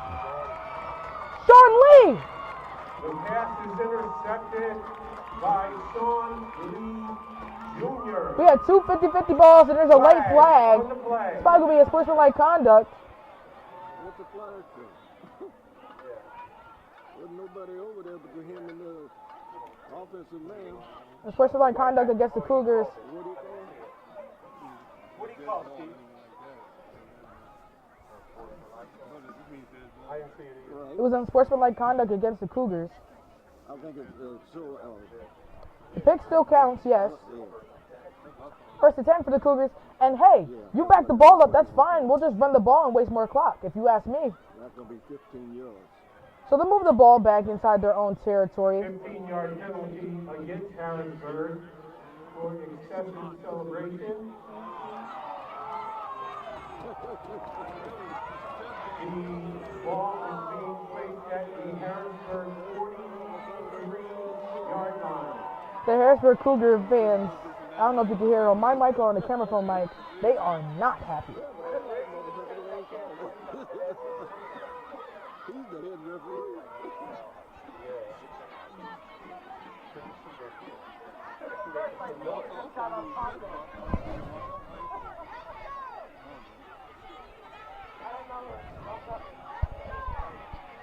Yeah, so now the fans are definitely on the Cougar side if they weren't on their side before. They're trying to ask for a timeout here. Timeout. While the Cougars is taking the timeout. They're up by a lot. Three possessions. 21 points up, 35-14 here at Simmons Field. 5:07 left in the third quarter. Penn State and Michigan. Penn State has the ball. Inside the fourth quarter, they're only 8 points away from tying up this game. First down to 10 at their own 12. I'm assuming that there's a commercial break there on Fox. Here, ESPN, 35-14, similar score to us. Number 8 Alabama up against Kentucky, 13-7. Still, Kansas has the ball at the Texas Tech 6, so they might tie this game up here on third and goal. 21-16 Tulane, and Colorado has taken the lead at the end of the first quarter against number 21 Arizona, 14-7. First down and 10 for the Harrisburg Cougars after the sportsmanlike conduct penalty. Brandon in motion. That's going to be a handoff to Hill, and Hill's going to get about a gain of 3 on that carry. Jamir Hill on the carry. Tackled by Richie Hernandez.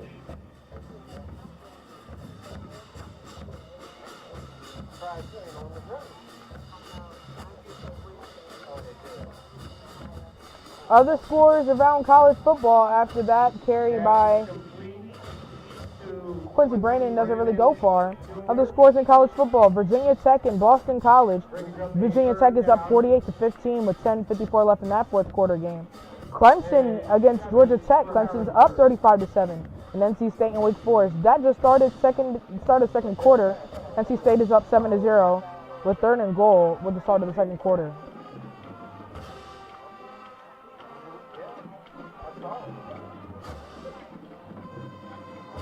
ACC, I guess, is just not as competitive this year. Low snap, fumbled, picked up by Sean. He's going to try to keep it himself. Great block by Elias Koch. He's going to get a first down and more. He might go. He's digging back inside. Outside the 25 into the 23-yard line. What a play by Sean Lee, trying to get out of that horrible situation. What could have been a negative play turns into a positive play. Double it, give it to the next person. 24 of Cedar Crest.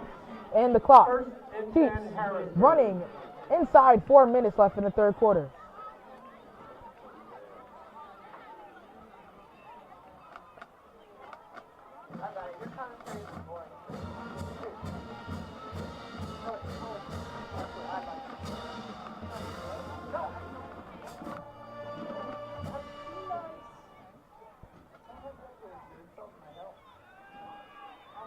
There's a pass out to, looks to be Quincy.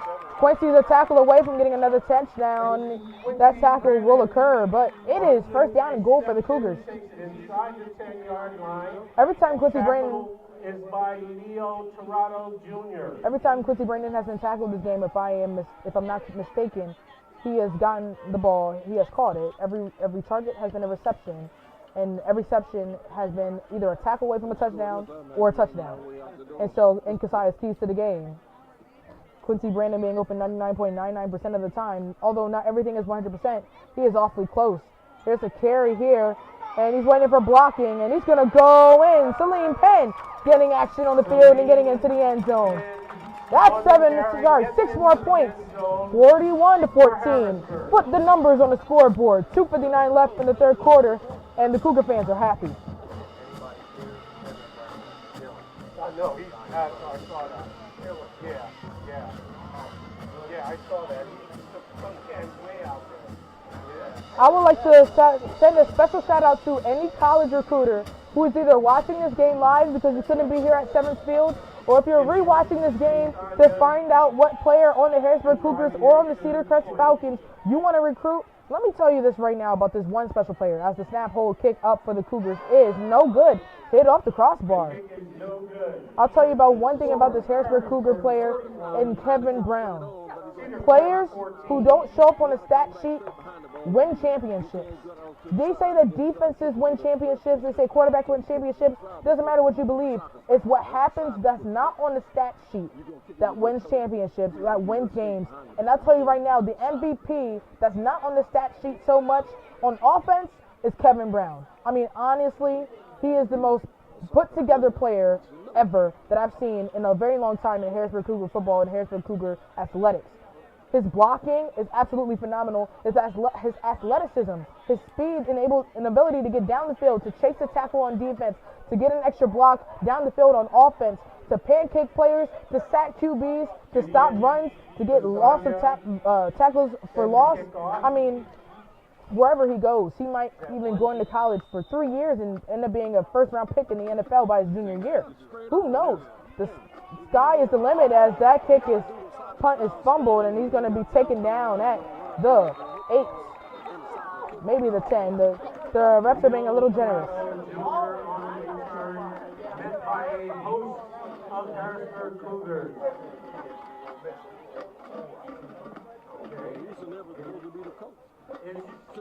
Israel Mitchell leading the charge. They want to do, I guess. Ball is being placed at the 9-yard line of Cedar Crest. And although we love football, and I've been commentating this football season, and the Cougars play more than just football, we do basketball and wrestling in the winter, and we have a couple spring sports, softball and baseball coming up, along with track and field. The football team has done phenomenal things for this Harrisburg School District athletic program. Micah Chambers, for example, coming up with another tackle, and that tackle may have solidified this game as 2:35 left in the third quarter. This drive, these couple offensive drives, I lost count of how many offensive chances the Falcons have had in this game, in this third quarter alone. But the Cougars finding their momentum, changing something in the locker room, whether it was mindset, whether it was just waking up, getting a little coffee, maybe eating an orange, or maybe just getting screamed at. Who knows in the locker room? What happens? Not my business, because it's working.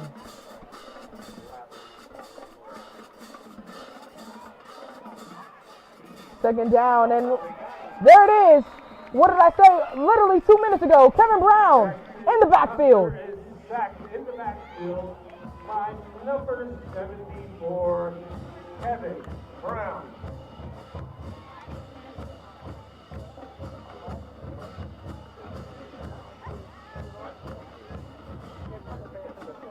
Mannheim beat, I believe it was, yes, it was William Penn last night, 44-8. They face off against the Cumberland Valley Eagles either Friday or Saturday of next week. 20-14 was that score. Cumberland Valley beat the Wilson Bulldogs 20-14. And the Cougars or the Cedar Crest Falcons play the Central York Panthers, who won against the Rams last night, 42-34. And it's complete to Aiden Schomp. Aiden Schomp for this Falcons team has been absolutely phenomenal. He's been open, let's say 75% of the time, especially during the first half. He's been the quarterback's go-to guy. He's scored a touchdown. He's been breaking in the backfield. When there's a defensive breakdown, he's there to cause the disruption. He's been good, but it is fourth down here for the Falcons. Obviously, they must go for it, finding themselves down by a lot.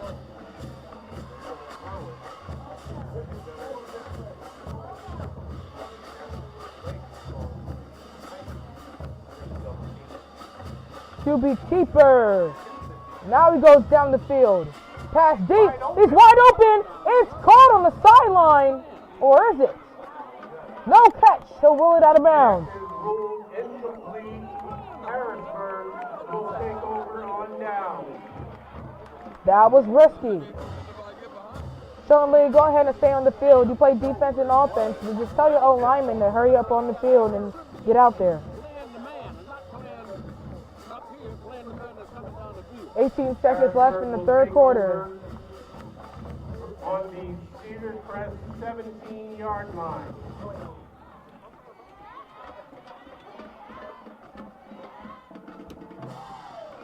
Cougars with excellent field position. I think I can confidently say this: if the Cougars score a touchdown here, this game is over. What's that? 4th and 4. Yeah, but the whole thing with it is, let that man run down there all by himself. We're all standing up here. He was here. Only thing saved them was the guy who caught the ball out of bounds.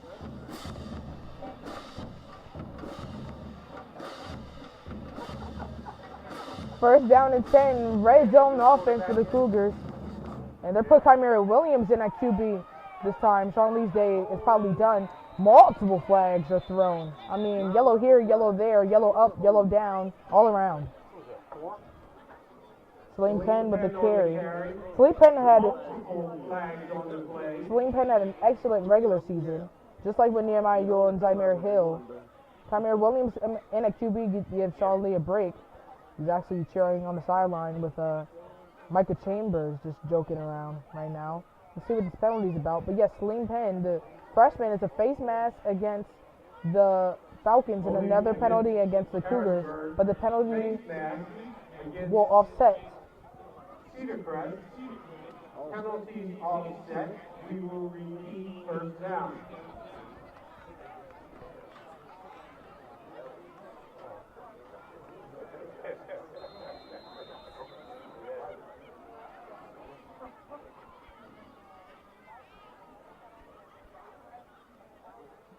There's that handoff. And a jet sweep trying to get something. And we'll maybe get a gain of one. Dillard on the carry. And I don't know if you can hear it, but it's loud here at Service Field. The buzzer goes, and that's the end of the third quarter. Ladies and gentlemen, from wherever you are in the world, put your fours up. 12 more minutes of football before the Harrisburg Cougars could possibly solidify this game and face off the Central York Panthers next week. Put your fours up, Harrisburg. Put your fours up. We'll be back with the start of the fourth quarter.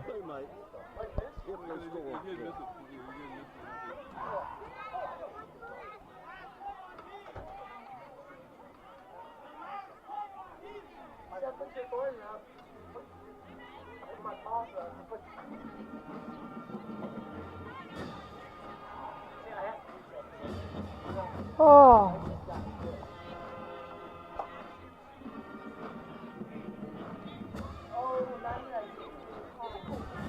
had this whole game. I did. You want the rest of this? It's all backwash. You real? That's disgusting. Go ahead. If you really want the rest of this? That's disgusting.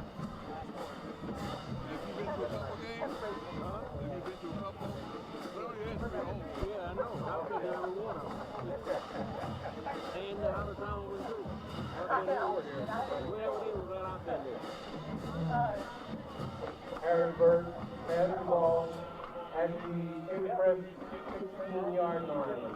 Nehemiah, you're on the game to the left of Chimere Williams. Did I say that correctly? Yes, I did. So used to his brother, Kyle. And he's going to keep it. He's going to break his side. And that's a touchdown. Why even waste my voice anymore? You know what's going to come. When Chimere Williams has the ball, Chimere Williams does it all. 47-14. This is the mercy roll, even though we are in the playoffs. And I can officially say the hay is in the barn. The Harrisburg Cougars, but after these 11 minutes and 53 seconds, will have a home game next week as they face the Central York Panthers. On for the extra point.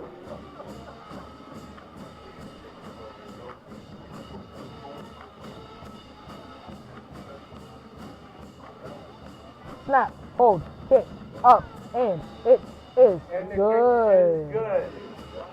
Score, Harrisburg 48, Cedar Crest 14.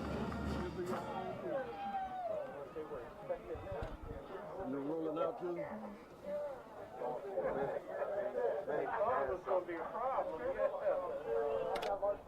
So Harrisburg Cougar fans, thank you for watching this presentation of Harrisburg Cougars football on the Harrisburg Cougars Sports Network. Here's something that we need to warn you or caution you about going into next week's game, barring the finalization of this game in 11 minutes and 53 seconds.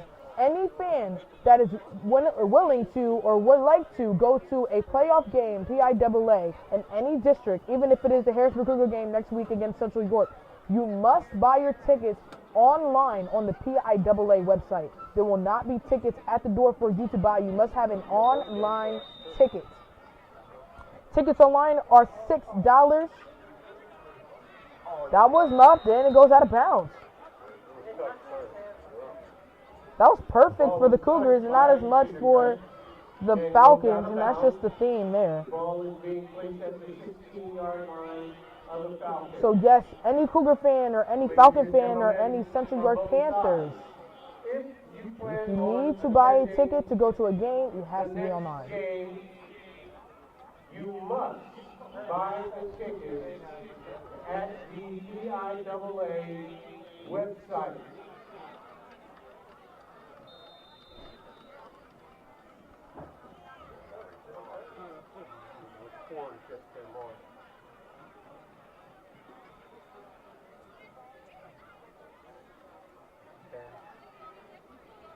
There's a carry there by the Falcons. It's a little quiet here. Fernando There goes the Marquez band. I queued him up. on the carry. So yes, Cougar fans, yes, please buy your tickets online.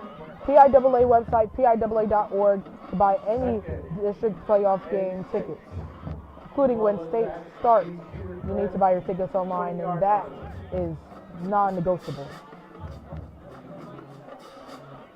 Also worth noting, bearing the score that, or the finalization of the game between the Cumberland Valley Eagles and the Manheim Township Blue Streaks. If the Blue Streaks do win against Cumberland Valley next week, as they're carried by the Falcons, this is pretty good. It's going to be stopped short, third down now at about 1. Fernando Marquez. The Blue Streaks do beat the Eagles next week. Next week's home game between the Falcons and the Cougars will be the final home game of the season for your Harrisburg Cougar student athletes. If Cumberland Valley somehow beats Manheim Township, which is the upset of the year, then, and the Cougars do beat the Panthers, then that championship game will be held here at Severance Field. But as far as we're concerned, next week is possibly the last game for the Harrisburg Cougars. Here's a first down and more. Celine Penn going to have to wrap up along with Rachel Bryant to stop the touchdown.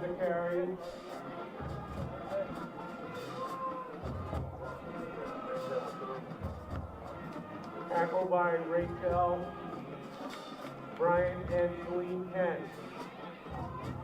First down, Falcons.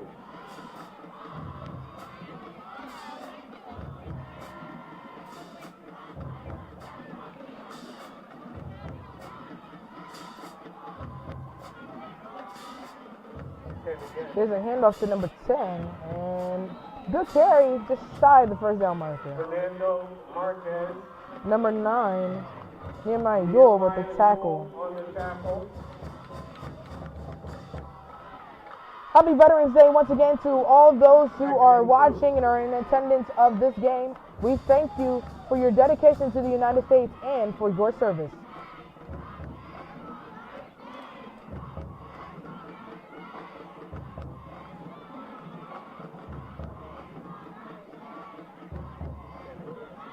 Again on the jet sweep. It's a fake, going deep, and it's shy, and it's incomplete. 50-50 ball again. Zamir Hill in coverage. She got beat earlier, but was able to come back and stop it. Zamir Hill on the coverage. Brings up third. Third down and maybe 2. And 2. 9:23 left in regulation.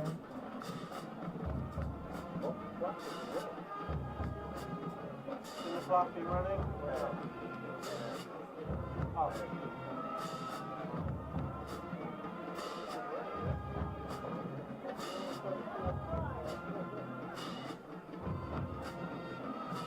There's a carry by number 10. He breaks a couple and is going to get the first down and gets taken down right outside the 40 at the 42. Good enough for the Falcons' first down. NBA games that are coming up earlier today or tomorrow or whenever NBA happens. Tonight, Bucks and Magic, Raptors and Celtics, Heat and the Hawks, and 8:30 Cavaliers and Warriors. Warriors are 6-3. Better start than they had last year.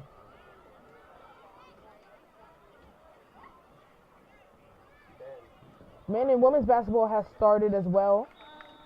Congratulations to the men's basketball team who won the championship last year. I cannot think of that name off the top of my head. But the women's team, LSU, congratulations once again on that championship, 2023 championship. Although they had a rough start to start this year, I'm sure they'll get back to their championship form by midseason. Don't worry about it. 8:36 left in regulation. Second down now. James on the tackle.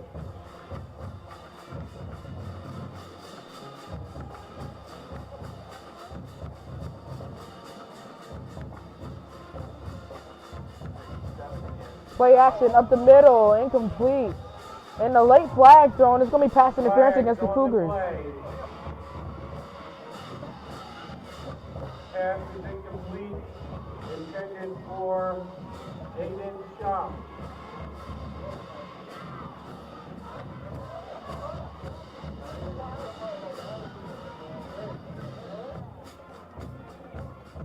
Pass interference called on Harrisburg.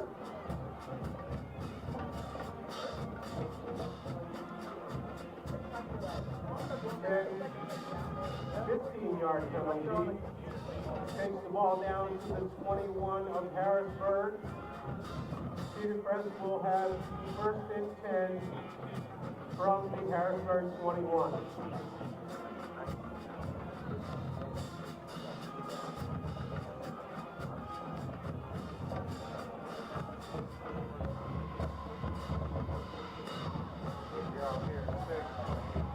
He dropped the ball. It's going to be ruled incomplete. Pass is incomplete. Intended for number 6, Cameron Tirado. Second and 10.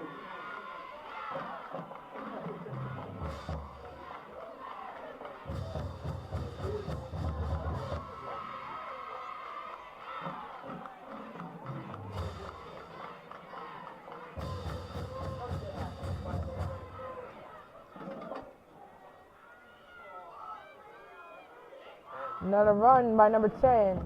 Not enough for the first down. Second down, now third down. Fernando Marquez on the carry, out of bounds. Christian Anderson on the tackle.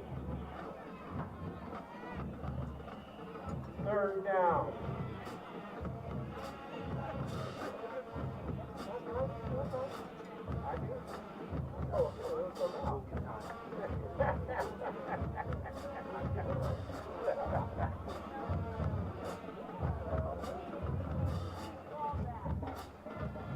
Down in the I formation, running back number 10 again. He's going to get out of bounds, but it's enough for a first down. First and goal now for the Falcons. Something I haven't said since the second quarter. Run out of bounds by Rachel Bryant.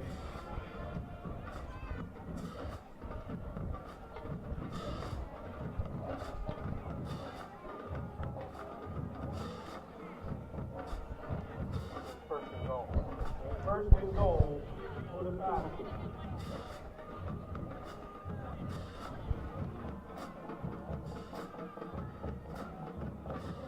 Handoff number 10 again. He's going to try to bounce outside, and he's going to push his way in for a touchdown.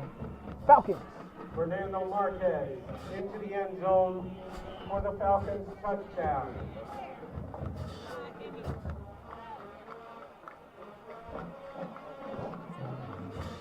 So 48-20 here at Shepard's Field. Offense stays on the field. Or will they? No, they're going to line up for the kick. We can go in on to attempt the extra point.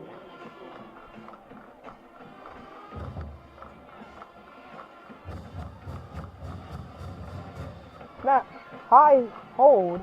Kick is good. The kick is good. The score: Harrisburg 48, Cedar Crest 21.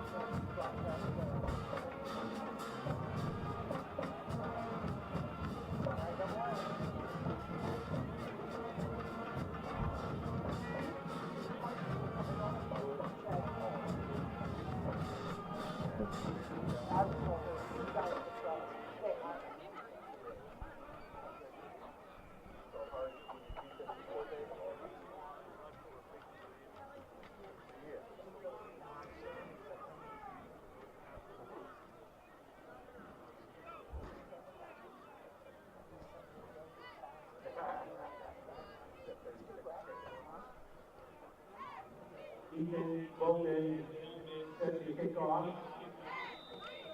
For Harrisburg is 35.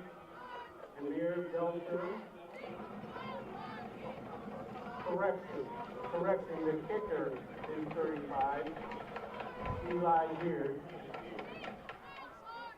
High booming kick. Touch. Bounce out of bounds. Touchback. The end zone for the touchback. Harrisburg will take over at their own 20-yard line. Oh, yeah? 35?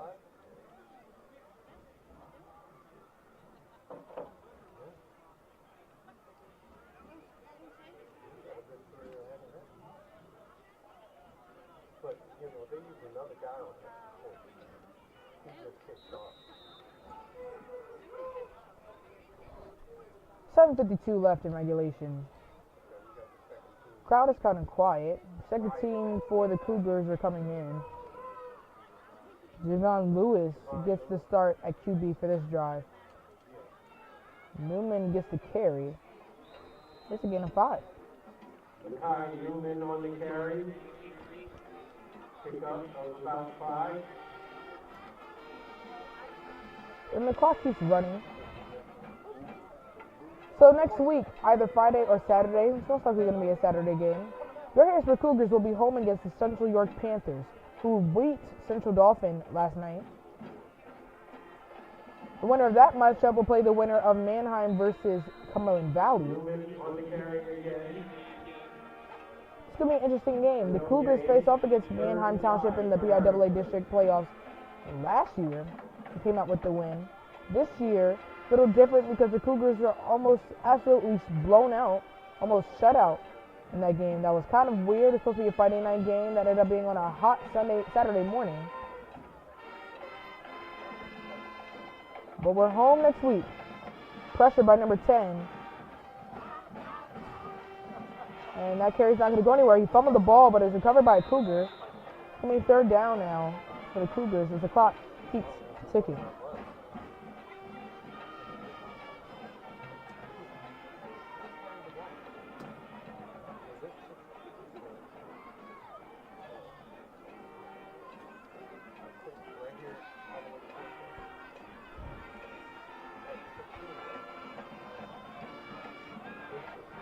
Scores. Stillard on the carry. Pickup of about 2. Fourth down. In the NCAA football. Penn State with the ball, 1:58 left in the fourth quarter. Looks like Penn State's going to get that second loss to Michigan this time. 24-15 is that score. Alabama up 49-21 in the fourth quarter. Texas Tech let Kansas tie it up. 13 seconds left. Texas Tech with the ball though. Tulsa 22 against 23 Tulane. 24-22 is that score. From State College, Michigan 24, Penn State 9. 4:09 in the game.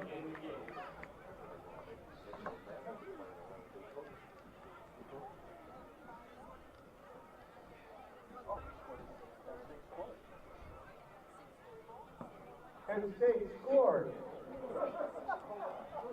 The score is 24-15 with 1 minute and 53 seconds to go in the game. Baylor and Kansas State has just kicked off. You can watch that game on ESPN Plus. No promo though. Kansas State 7, Baylor 0. Tied Arizona and Colorado at 14. Middle of the second quarter there.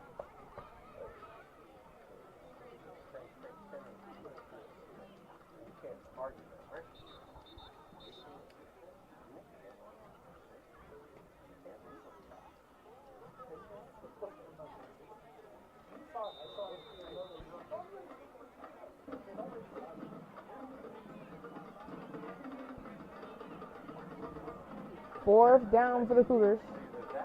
Back to punt of the Manheim Falcons.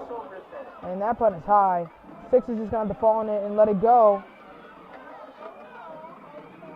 And he's trying to make something. It was better off if he did the safety. And Manheim's going to get the ball at their own 7 or 8. Celine 10 is dropped behind the line of scrimmage. The ball is being placed at the 8-yard line of Harrisburg, where it will be first and goal for the Falcons.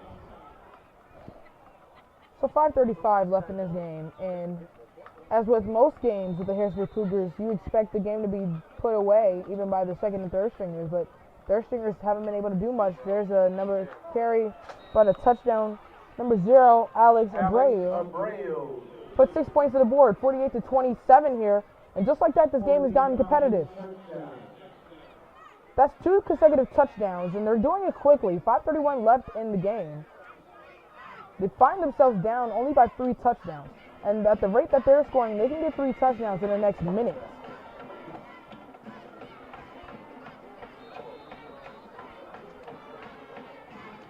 See some starters on the bench starting to stand up and get their helmets ready. They might be coming back on the field trying to end this game. I know you want to rest your starters and get ready for next week, but it's important to finish the game you're having now, because if you don't, and that click was almost blocked, but it's still good. If you don't finish the game now, you're not going to have a game next week at all. Ethan Bowman for the extra point to score. Harrisburg 40. So I admire Coach Cal's decision to rest his starters, but conversations might need to have me made, especially if the Falcons continue to score at an alarming fast rate, to possibly put the starters back in just one more time to solidify this game.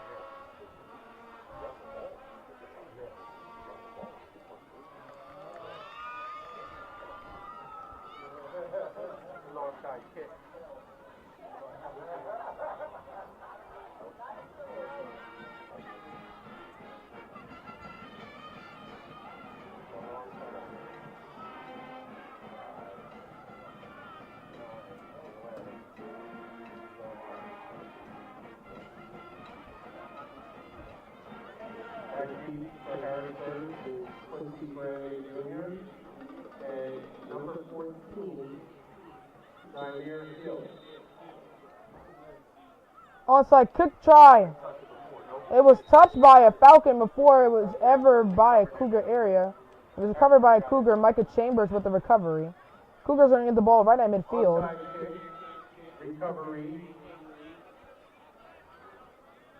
by 26, Tyshawn Ewing. That score at Penn State versus Michigan, that score is finalized 24-15. So now you can pay attention to this game. This game just became a nail biter. Although it shouldn't have been. Michigan 24, Penn State 15. For those just tuning in, we thank you for watching this presentation of Harrisburg Cougar football on the Harrisburg Cougar Sports Network. This Cougar team, this Cougar team went into the locker room up a touchdown, 21-14. Had a tremendous third quarter, so much so that they took their starters out of the game majority of their third quarter. And now they have 2 consecutive touchdowns that have put this game right back in the hands, in the reach of the Falcons. And so the starters get back on the game. Nehemiah Yule gets the first down, but this late flag's thrown. We had Chimera Williams play QB for a drive and get a touchdown. Jayon Lewis had a drive as a QB or so, drive or two. And I don't know, I don't remember if he received a touchdown on that drive or not. But the Falcons have responded with their first teamers. You have to remember, this is still a Falcons team that has their first stringers out there that was able to get a record of 8-2. So this is a third string team that's against the first team starting offense. Of course they're going to score quickly and score often and score fast because, one, for these seniors on the Falcons team, this is all they've got. And they're going to give their all and leave it all in the field. Legal block in the back is the call against the Cougars. They're going to move the ball back a little bit. But the clock is going to run. It's at 5:24 right now. So although they are up by 20, this game could have been and should have been more separate.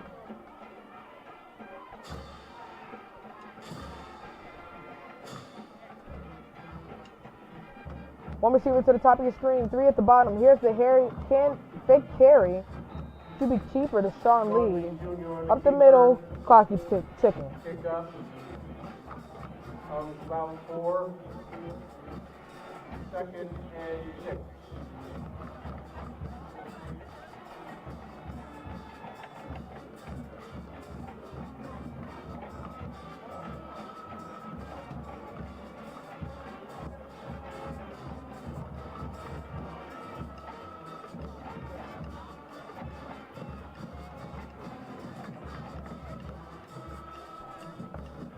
Just under 5 minutes now. 4:43 left. 42 and 41 and 4:40 left in this game. There's a direct snap.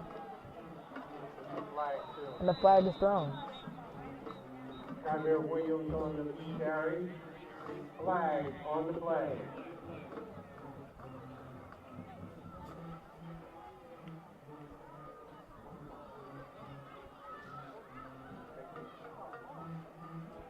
Penalty is against Harrisburg.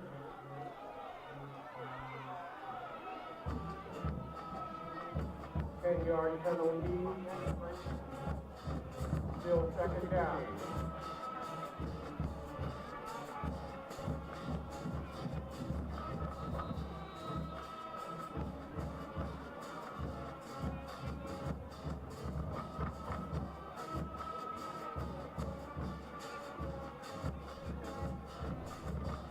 Clock keeps ticking as another penalty moves the Cougars back.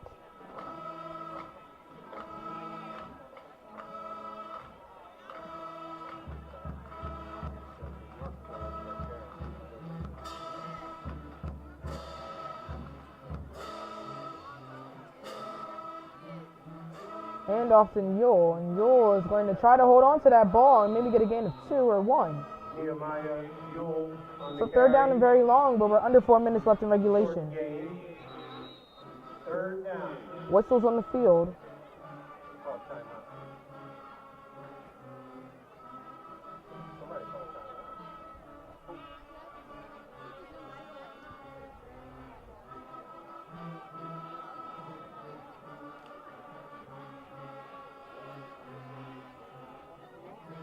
Yeah, I see him.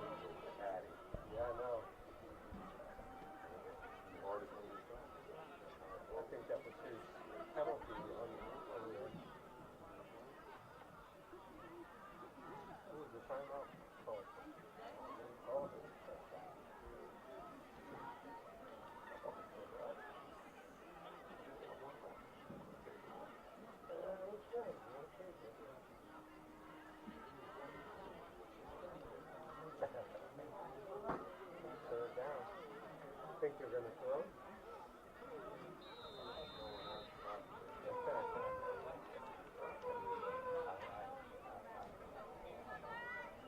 They're down and long. They have to get to the Manheim Township. Sorry, not the Manheim Township. I'm getting ahead of myself. The Cedar Crest 40 to get a first down. 3:43 left in regulation. Getting out of the Cougar timeout. Rolls right, goes deep, wide open. Caught. First down. More on the sideline. Touchdown. This game's over. John Lee Jr.'s pass is completed. Primary Williams gets another touchdown on the day. So you bring out the first stringers on this drive to remind this first string defense and first string offense, hey, we put 48 points on you earlier, and we'll do it again. Just because we put second and third stringers on us doesn't mean that you're beating us up. Let's make one thing clear. We are the better team this afternoon. We proved it, and you have a long drive home, unfortunately.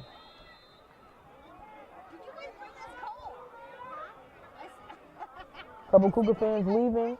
Make sure you join the broadcast next week as the Harrisburg Cougars face off against the Central York Panthers. And that's a muff snap. Now, Quincy Brandon going to have to take it. He's going to go down. Quincy Brandon is taken down. Extra point is no good. Score remains here 54-28. 3:30 left in regulation.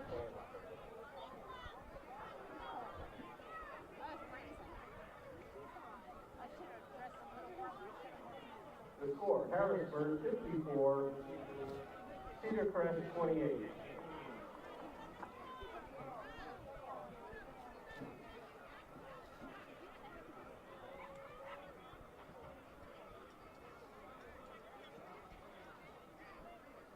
Game next week, Central York Panthers, Harrisburg Cougars. Either Friday or Saturday, most likely Saturday next week. Here at Severance Field, 1 o'clock start. Be here or watch online. I'll promise you, it's going to be a great game, just like today was.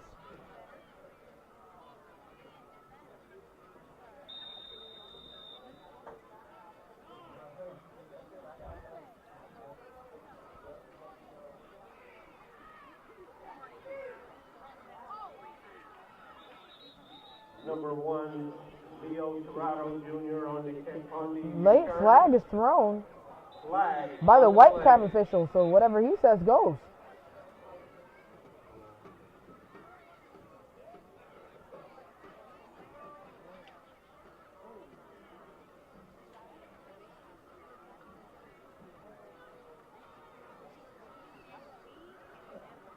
Personal foul against the Cougars. Against Harrisburg.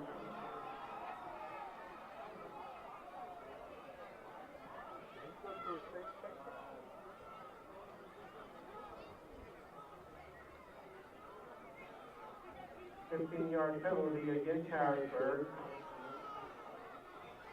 Cedar Crest will take over at their own 49, first and 10.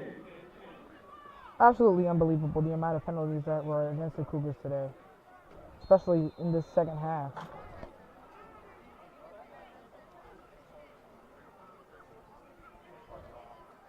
Flip to the receiver. And he's going to be trying to be wrapped down past the 45 at the 42, 43, 44. Owen Sternich on the carry. Tackled by number 14, Zaire Hill.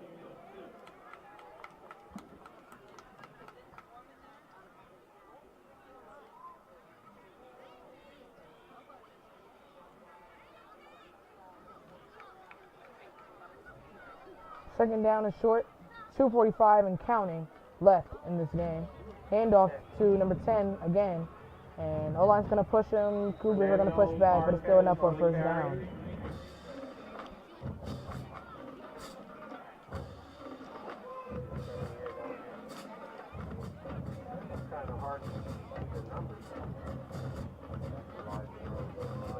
Elijah Murray on the tackle.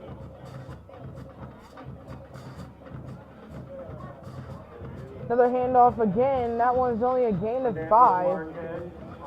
Second down now. 2:22 left in this game. Elijah Murray and Keon James on the tackle. If you're a Penn State fan, don't go to Twitter right now. Trending #1. Talking about James Franklin's record against both Michigan and Ohio State. It's not a pretty one. Nonetheless, something that needs to be considered more often in the coaching hire process, especially what you practice is what you need to preach.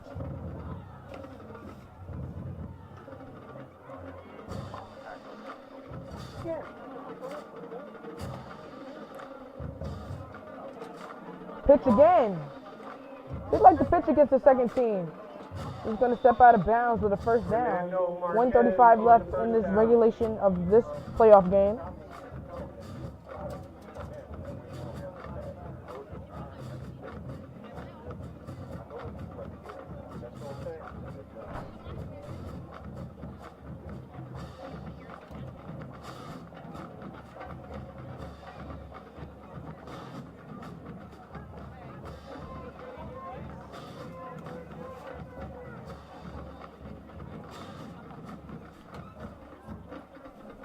First down to 10, to 25.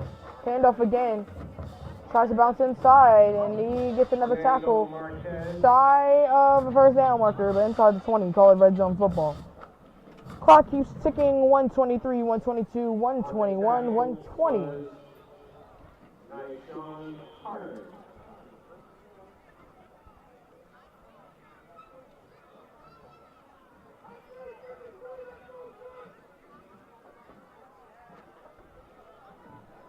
Second down and short or so.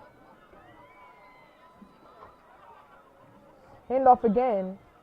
The run game is running and working. Enough for a first down. The clock keeps running. We're under a minute left in this game. 52 seconds to be exact.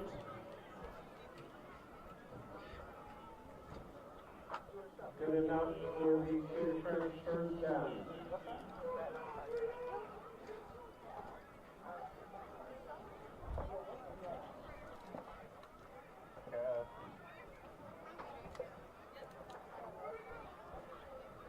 .35 seconds left.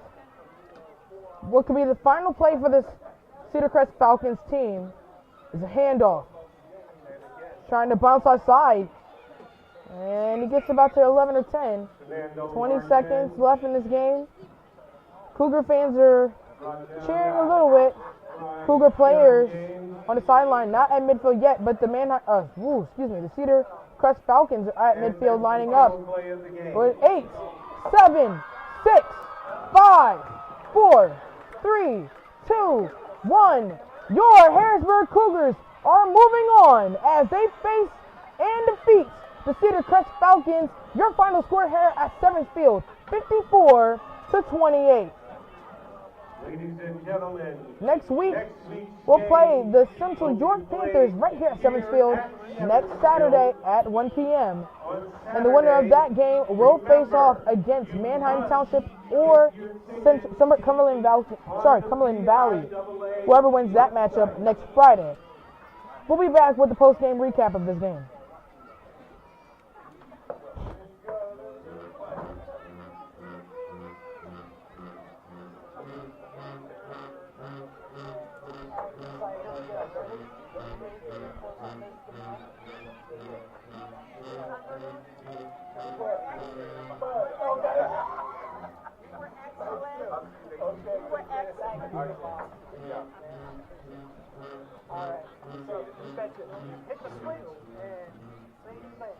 Your Harrisburg Cougars are victorious once again. First round of the playoffs in PiAA District 6A Class Division playoffs.